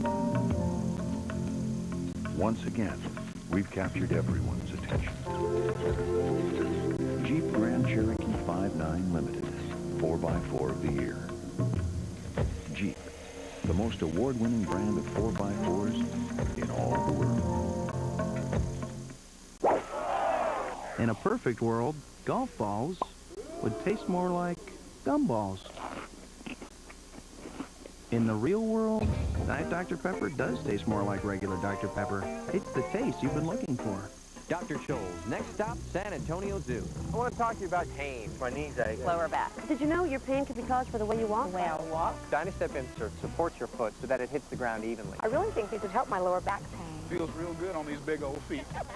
Now that Wendy's is sponsoring the NHL, Dave is heading for the rink. Here's your skate, Dave. We play on ice? What a killer. Nice goal, eh? Nice goal, eh? Don't need this, Dave. What for? We can't have you taking one in the melon now, can we? Oh. Mike, maybe we ought to have lunch first. Then come to Wendy's for a delicious Big Bacon Classic Combo with biggie fries and a 20-ounce drink. We call it the hat trick. I know the perfect position for you. Really? Try a Big Bacon Classic Combo today. Boys. Reichel and Holmstrom crowding in a little bit. Here we go with an even strength shot shift. Sakic on the ice. LaRue on one side, Reichel on the other. I think the coaching staff of Colorado want to make sure they get into the playoffs with a healthy Joe Sakic. The bodyguard's with him. He's got him, doesn't he? Reichel and LaRue. Big shot by Holmstrom, save, and the rebound spiked to the corner. There's really nothing in this for the two teams in terms of the final score. There is, of course, from the body count. And that's part of the reason to move on Sakic. For what, though, Mike? You know, we go into a game like this not knowing what to expect. These teams have battled hard. They have indeed. Here's Sakic, a backhander saved by Hodgson. And these two goaltenders have been splendid. Hodgson at one end and Billington at the other. Fetisov tried to feed it through. Tipped on back by the Avalanche. It'll be down for an icing touch-up. Let's check in with James Brown in this game break. Talking JD, I know JD loves this. The league's top power play in action here in Dallas. Take a look at Zubov to the right of the screen. Nice pass. Gets the door. Rister thought it was there, but it was tipped in by Joe Nieuwendyk. Team high 39 goals. Dallas going after the trophy. Back to Doc and JD. Thanks very much, James. You know, nobody, I don't think, in hockey deflects the puck better than Joe Nieuwendyk. He learned a lot of it when he played for the Calgary Flames. Bob Johnson then, the late Bob Johnson, he was the coach, and what a power play it was. And Al McInnes would blast the puck from the point, and Joe Nieuwendyk would deflect it. Dallas might play San Jose. They might play Edmonton. You see that Detroit had a winning record decisively over Phoenix. 3-1-2 on the year. Yeah, Phoenix will play tough. That's a gritty hockey club. It's Kachuk and Ronan. Bobby Poland. The defenseman, Newman. St. Louis 3-0-1 against Los Angeles. Brett Hall was a factor with 3 goals and 3 assists in the 4 games. Well, they don't much like each other, do they? And there's no rule against it. Baby. Oh. This game is presented by authority of the National Hockey League, intended for the private use of our audience. Any rebroadcast or other use of this telecast without the express written consent of the National Hockey League is prohibited. Just one quick question, Mike. We'll take a look here at the Red Wings moving up ice. Lacroix with a little water ski there on Dandino. Down he goes. You think that they'll be wearing white in Phoenix? Oh, yeah. Yes. That's one of the things they inherited from Winnipeg. And they are boisterous there. The place sells out. They have one of the best seats I've ever seen in hockey. At one end of the ice, the overhang. It actually overhangs the net at one end, and that front row there. During the regular season, it's 50. Might be a little more when Detroit gets there for Game 3. But you can see every corner, including the near ones. There isn't a seat in the house in most arenas where you can see each corner. You can follow the puck everywhere. Oh, yeah. One thing's going to be interesting in that series, Detroit and Phoenix, travel. Yeah, travel. 3-hour time change. Scotty Bowman was already sitting down trying to map out when it's best to leave after Game 2. Do we leave right after the game, or do we leave the next morning? 3-hour time change, body clock time, playing within 24 hours, playing 12 hours. He was like a mathematician trying to discuss exactly what he thought would be the best avenue for his team. All the experience that he's had in the playoffs, I think that he probably has the game plan formulated in his mind probably 2 months ago. 7:30 Eastern starts in Detroit for the first 2, and then a noon Pacific time start for the 3rd game out in Phoenix. Ozelin rammed pretty well by Holmstrom. Up kept by Lidstrom to the glass, and then Kosher along for Maltby. Kurt Maltby trying again. Trying to force it away as Reichel chipped on back to Ozelin. Got some mischief out there right now with Kosher and Reichel. It is Joe Sakic playing it across. Mischief and protection. Murphy connects with Lidstrom. A 2-1 game halfway through the 3rd period. Larry Murphy rifled it back in. Bounced out in front. A little trouble there for Aaron Miller. Moving along is LaPointe. Fed back out now for Joe Sakic. Couldn't get it through Lidstrom. The 2 of them cancel, and play stops. Well, Claude Lemieux has had a good day today. This is his time of year. 1st period goal, 2nd period goal. The 1st period was a long one. The 2nd period, not quite as long, but just as powerful. 2nd goal, a power play goal, the only power play goal we've had in the game. That was a great shot. The first one, you know, we listened to Joe Micheletti talk during the pregame show about goaltending in the playoffs.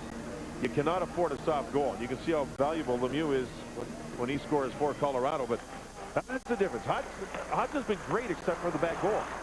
And that's the difference. It's a 1-goal game. You can't allow bad goals, soft goals, when the playoffs come around. That is the difference. Good keep by Kaminsky. Kaminsky working the outside, gets it back over to Forsberg. Chipped along off Holmstrom. Erickson checked off. Good job done on him by Claude Lemieux. And that one chipped back in. There were high-scoring games between these two last year. But Detroit has won the championship in the 3 games this year, each team with a win, and there's been a tie. 2-0 win for Colorado, 2-0 win for Detroit, and a 2-2 tie. So today, 2-1. And Billington, he, I think, recorded the shutout, correct? Yeah. Yeah, here he is having another strong one against the Red Sox. Knuble cuts off the icing, keeps the play alive. Brown's pass was taken by Clem. John Clem walks it ahead for the Avalanche, put it off of Rouse. It's thrown in by LaRue, and an offside. We'll return to McNichols right after this. Oh, it's really coming down out there. Cats and dogs. It hasn't rained this hard since last time I had to paint the garage. Man can't work in the rain. Pity us. Is that what you're going to do all day? I can't hear you. The rain's too loud. The weatherman said it was supposed to be nice today. For the great taste that won't fill you up and never let you down, make it a Bud Light. Eddie! The new Jeep Cherokee Classic, as seen by the white-tailed dragonfly, with a refined interior, and available select track full-time four-wheel drive. It's a great way to cross remote territory, no matter how you look at it. Even if you're a green tree frog. Now get Jeep Cherokee and all these features, including air conditioning, at no extra charge. Call mailman. It's been a long time. Whoa! Mailman! You grew hair! That's right. Couldn't have done it without my Rogaine. The new Rogaine Extra Strength for Men. It's concentrated. It gets more to the root to grow 45% more hair than the original. Nice rebound. Time my Rogaine? The new Rogaine. 45% more hair. It delivers for me. Well, tonight, a toy gun triggers a surprise bust on an all-new cop. Then, after surviving harassment by two ex-lovers, an anti-stalking crusader suddenly vanishes. Help solve the mystery on America's Most Wanted. America Fights Back. It all starts tonight at 8, 7 Central on Fox. Rouse and Ward matched up on defense now. Ward flips it out. And it's shunted back out again from the Colorado end off of Fitzgerald. Thrown back by Dandino. Bob Rouse with it there. 8 minutes, 15 seconds to go. Third period of game 82 of an 82-game season. Detroit trying for points 499 and 500 in the last 5 years. They would average 100 points a season if they win this one today. The other two most productive teams over a 5-year span have been New Jersey and Colorado. Maltby, the icing touch-up. John, what team did you cheer for first in your life when you were growing up? I grew up in Western Canada, Mike, and my team was the Montreal Canadiens at that time. The first team I ever rooted for was the Fort Wayne Comets, and like the Canadians, they're still in business. And I'm happy to report I still love that team, and they're going to play the first game of the Turner Cup playoffs tomorrow night in Fort Wayne against Cleveland. And Bob Chase, the guy I grew up listening to on radio, is still doing the games. This is his 46th season broadcasting on radio in Fort Wayne. God bless him. And it's still a lot of fun to go back there once in a while. Well, these two ladies took it out of here alive. This is a great place to watch hockey. They're hockey crazy here in Colorado like they are in Hockey Town, which is Detroit. You grew up in Calgary. I'll bet you were real popular there with Montreal. No, when you live in Western Canada, you pulled for the Toronto Maple Leafs back in those days, but I don't know why. I was different. Penalty upcoming is neutral zone call against Colorado. Maltby upended. No, there was a lot of quiet nights after Saturday night, hockey night in Canada when Montreal would win, and nobody talked to me, Mike.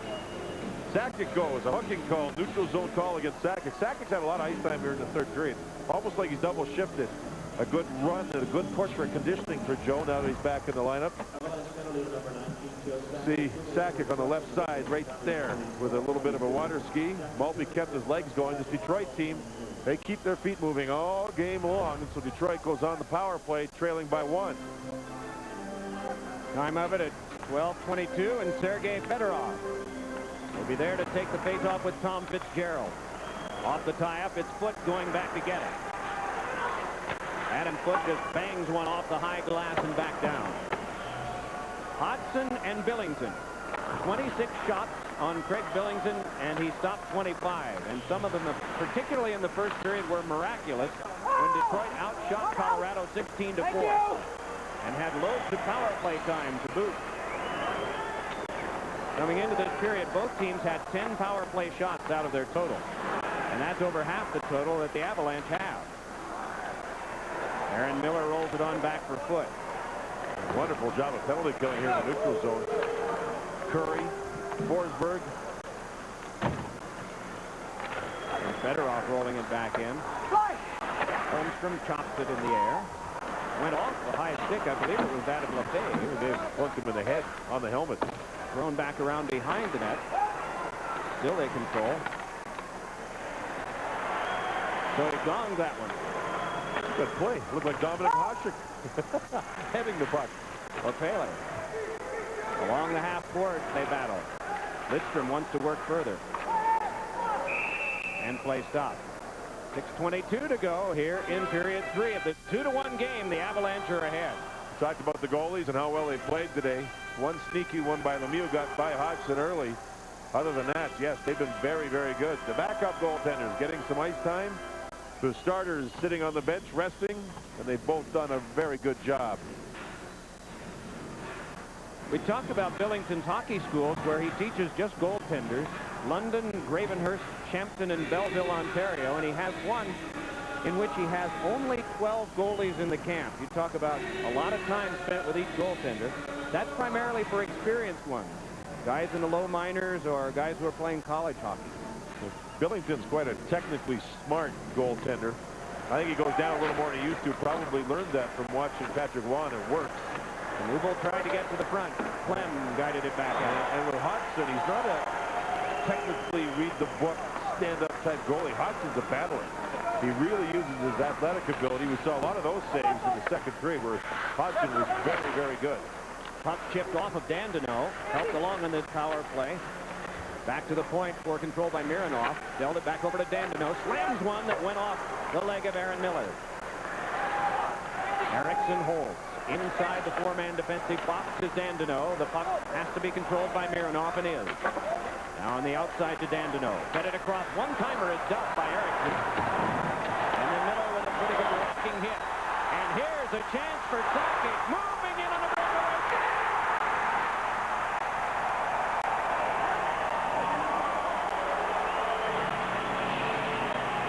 Right out of the box. A 3-1 Avalanche lead. Good penalty kill. Real good penalty kill by the Avalanche. They did a nice job on the near side, jarring the puck loose.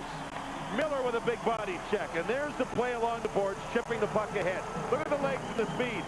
Nobody catches Sakic. Look at the shot. Oh, baby. Top corner. A rifle shot. He just looks and jars it to the top corner right over the catching glove of Hodgson.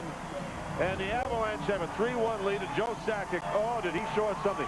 Mike, back in the Canada Cup year, Joe Sakic was working with Team Canada. They did a lot of testing on him. Dr. Howie Wanger did the testing.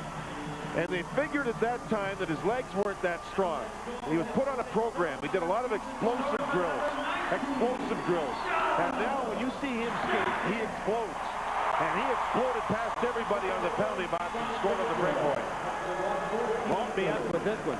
So it helps him not only in the speed in getting there, as we see Maltby with a 2-on-1 in LaPointe. Maltby couldn't get the pass through. It was blocked off by Miller. Boy, Miller had a strong game here. Puck kept now by Rouse. Hurried one, and that ricocheted off 3 of the Avalanche. And we should credit Fitzgerald for the play that he made along the boards to move the puck up to Sakic to lead to the breakaway. Now we have another power play coming up.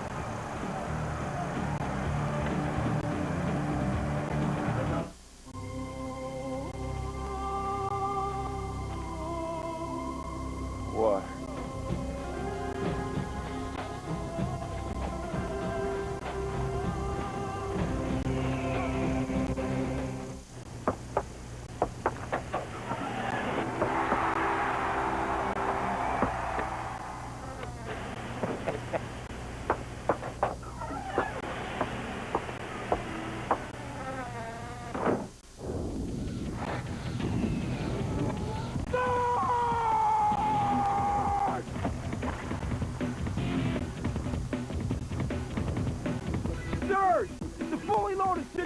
with carbon.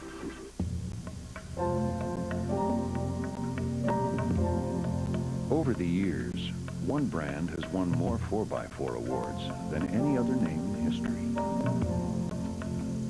Once again, we've captured everyone's attention. Jeep Grand Cherokee 5.9 Limited, 4x4 of the year. Jeep, the most award-winning brand of 4x4s in all the world.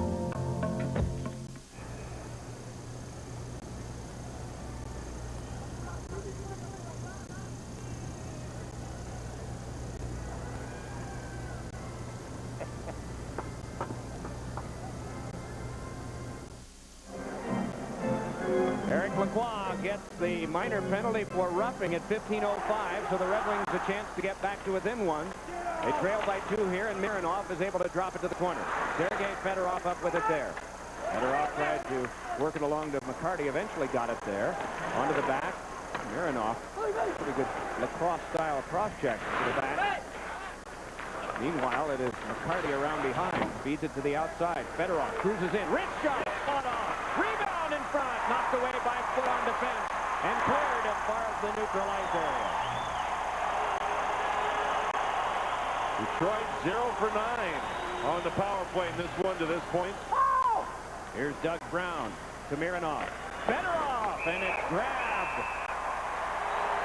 Billington continues to get the job done. You think about Detroit, though, no Larionov, no Kozlov, no Shanahan, and no Yzerman. A lot of offense out of the lineup. May have made a difference on their power play. Maybe not today with the way Billington's played. The other quick mention for Detroit is Brent Gilchrist, who's been out with an abdominal strain. Recently went down to Birmingham, Alabama to see the doctors down there. And he will not be available for Scotty in the first round of the playoffs. Talking about Gilchrist, Drs. Andrews and Clancy down there. So hopefully for Gilchrist, he'll be able to make it back if Detroit gets into the second round. Mike Richter, a win in Philadelphia. Oh, and a deflection in front. As getting a piece of that was Koser. It was just over the top of the net. Martin Straka, another one of those guys from the Czech Republic whose play was elevated at the Olympics and just hasn't come down yet. Had a hat trick today as well. Mike Modano in his first game back with a couple of assists. Played around behind Maltby. Maltby feeds. Erickson, a shot in the pass. Stop made by Billington. Ward comes in and rattles it around behind for a play by Maltby. Maltby fought down by Miller. Tried to force it to the front. Diving play by Maltby to get it to the back to Ward. Maltby, LaPointe, quick shot, and that one bounced off someone in front. On to Erickson, then back to Ward. Little trouble with it, but he was able to finesse it around for Koser. Trickled through the LaPointe behind. Fed one that went off Joe Sakic. Crashing was Ward. It was turned into them initially and then left it out. 3:15 to go in the third, and 17 left on the kill for Colorado. Erickson may take his own pass, but Billington says no. Guiding it around, hoping for Aaron Ward. He's run to the ditch by Knuble. Knuble trying to jam it on further. Can't get it through Ward yet. Now it's Knuble. Back to the point. Shot by Round. Save. Rebound. Brown. Another save and a cutter by Billington. Oh, boy. The whole building, everybody out of their seats for Craig Billington. He's been the best player on the ice. Patrick Waugh. That's nice to see. Craig Billington is a good teammate, even though he doesn't play a whole lot.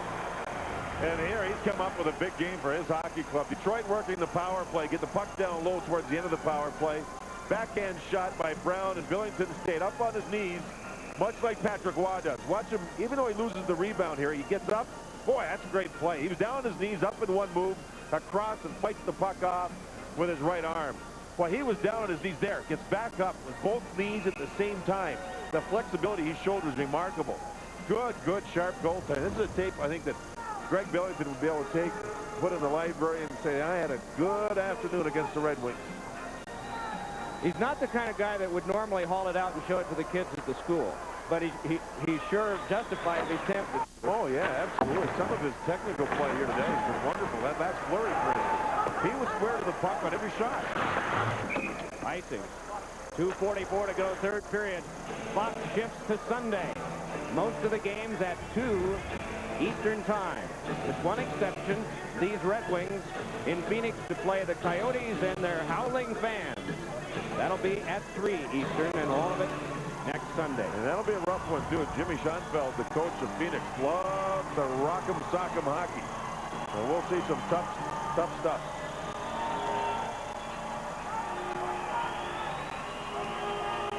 "64 years of age, Scotty Bowman, coaching in the NHL for 26 years. You'd have to think, is there really anything he's not seen?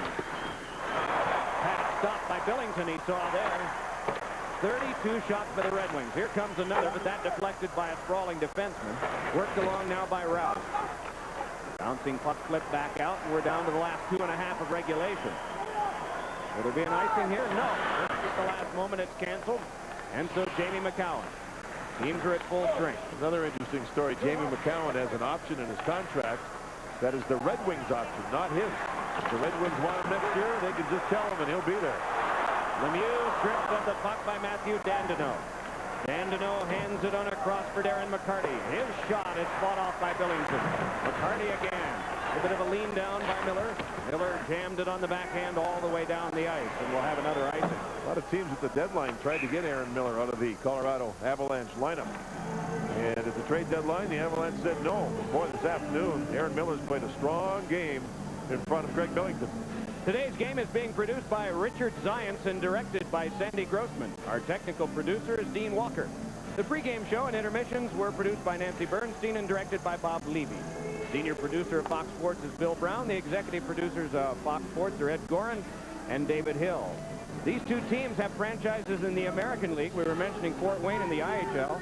Adirondack lost to Albany last night by a score of 6-3, but their goaltender Norm Miracle made 52 saves in the game. What a shot, and that one held by Billington. And Hershey had a win. Hershey is the Colorado farm team. Mark Denis was the winning goaltender for Hershey over Kentucky by a score of 2-1. So you see that the Hershey-Kentucky series that involves Colorado players is tied 1-1. Albany, New Jersey's farm team, leads Adirondack 1-0. These are all best-of-5 series in the American League. I understand that the Albany series was a rough one. And Denis is the goalie of the future for Colorado. He gets a 2-1 win. That makes the Colorado brass, I would think, very happy with that. Puck controlled by the Red Wings. Right out in front. Score!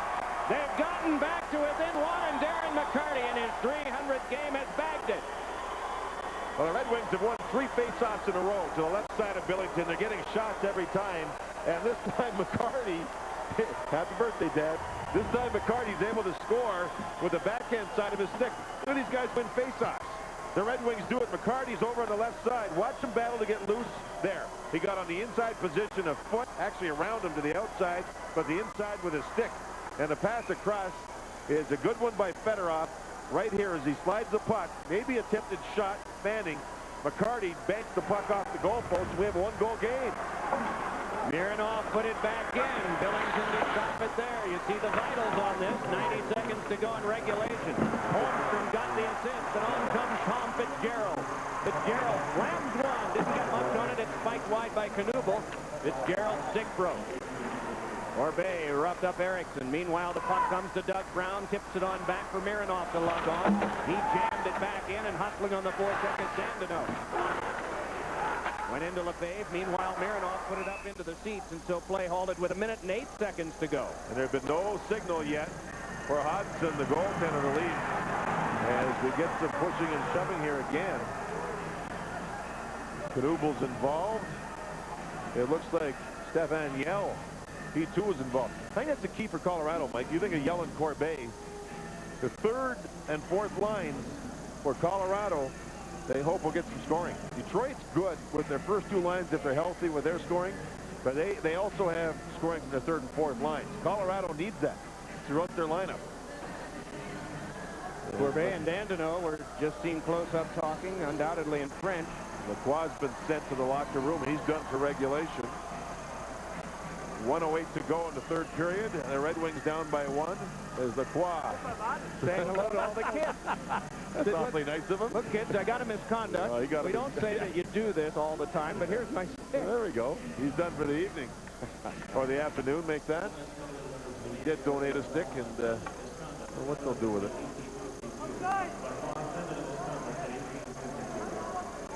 Well, the Lacroix 10-minute misconduct will not cost Patrick Waugh's team any on-ice manpower. Face-off. I'm sorry, Mike. I was going to say the face-off just inside the Colorado zone. So the goaltender Hodgson has gone to the bench.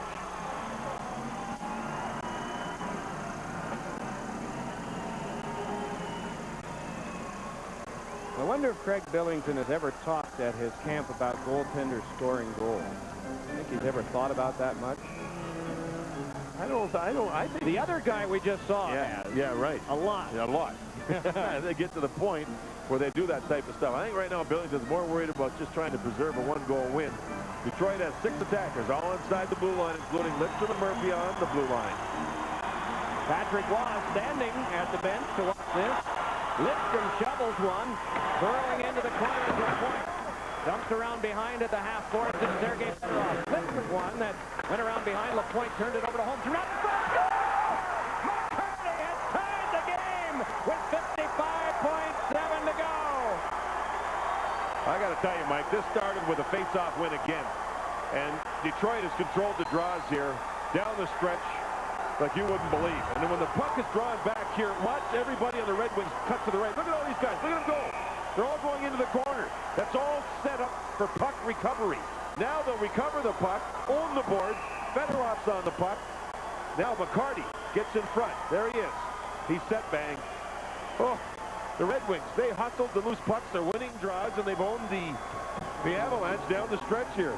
Nice little back pass by Holmstrom. Billington, no chance. Now, the only thing Billington would like to do there is stop the pass from behind the goal net. That's his job sometimes with the goal stick. McCarty gets too late, and we're tied. 15th of the year for McCarty. Holmstrom again an assist, and LaPointe a 3-3 tie. Here's Kaminsky wanting to flick one in front, but it's shrugged down by the defense. Out in front of John.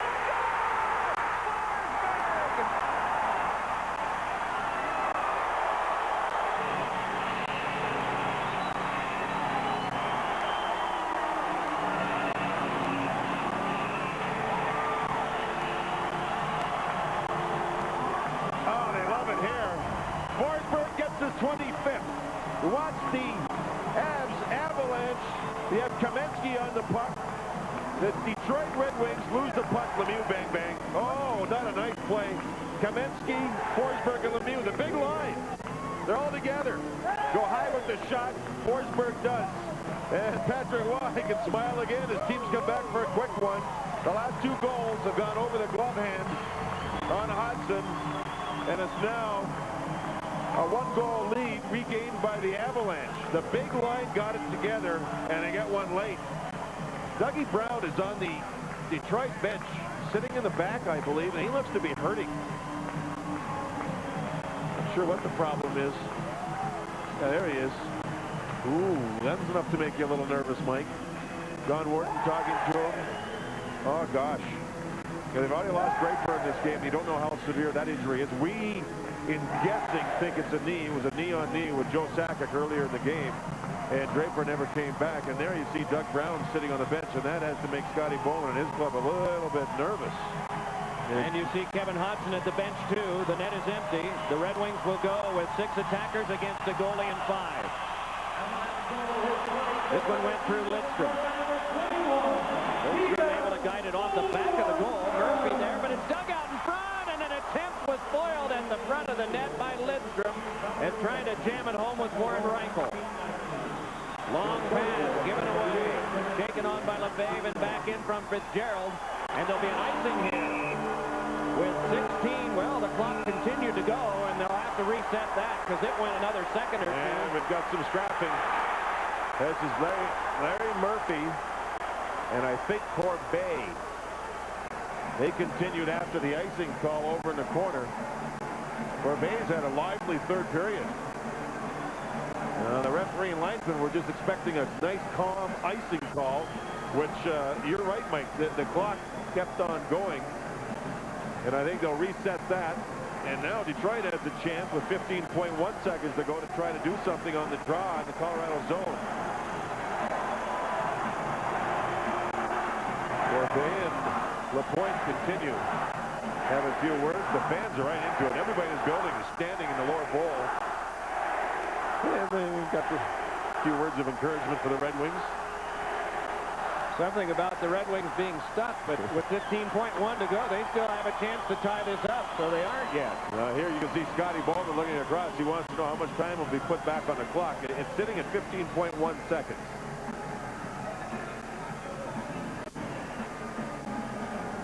If there are no upsets in the first round, Dallas survives, and Colorado and Detroit, this will be a second-round matchup. They'll have about, 21 days for this to cool. But in the meantime, Colorado will have to play either San Jose or Edmonton. They'll know later on tonight. They changed the clock back to 17.6. And Detroit will be hosting Phoenix.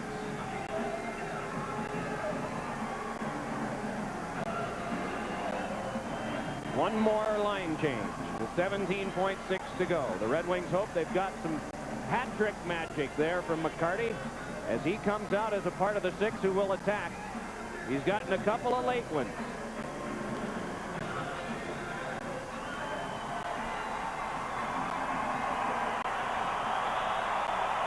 Again, keep in mind, Detroit has really controlled the faceoffs here in the third period.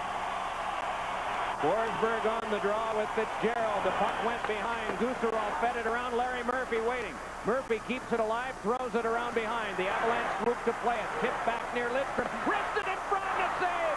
Rebound. They go diving for it. Clem tried to lift it out. And it came to neutral ice. And that'll do it.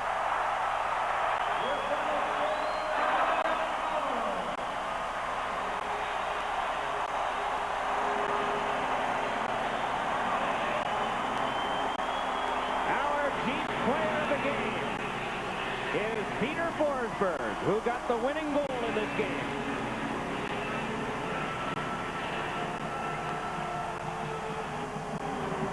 James Brown will be coming along with a review of all the exciting activity of this next to last day of the season, when our coverage of the National Hockey League on Fox continues after these words.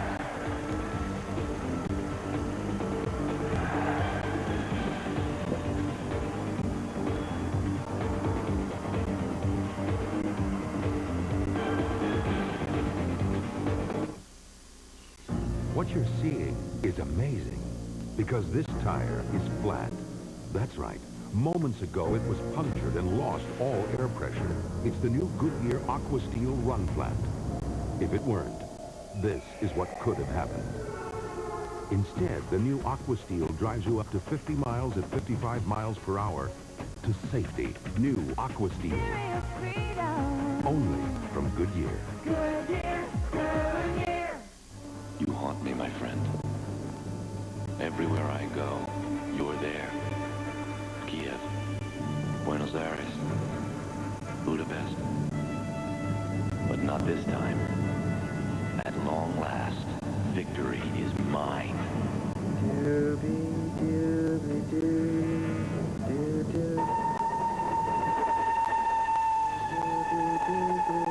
Drink Bud Ice, but beware the Penguins. Home Depot's philosophy is cutting edge. What does the customer want? We always got something new coming out on the floor. Things that you were wishing would get on the market, and all of a sudden, wow, there it is. It's important to give the customer everything needed to do any project around their home.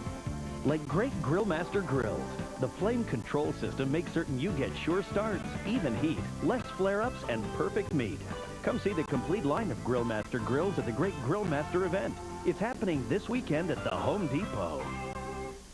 When I decided to train for this, I heard it all. Jehu, you fool, this is the desert. Jehu, it's 110 degrees, crazy things. I practice around 5-6 hours a day with the rumble pack. On the slopes, in the half pipe, Jehu is there. It's very spiritual. Just you and the mountain. And the snowboard. And the game. 1080 snowboarding only on Nintendo 64. Real close to the real thing. I warn you, snowboarders. Watch out for Jehu. Tonight, let's walk funky. Get your groove on with Party of Five's Jennifer Love Hewitt. They ought to call your TV show Party of Funk. On Mad TV, late night tonight on Fox.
Back in Los Angeles, let's give you a recap of NHL action.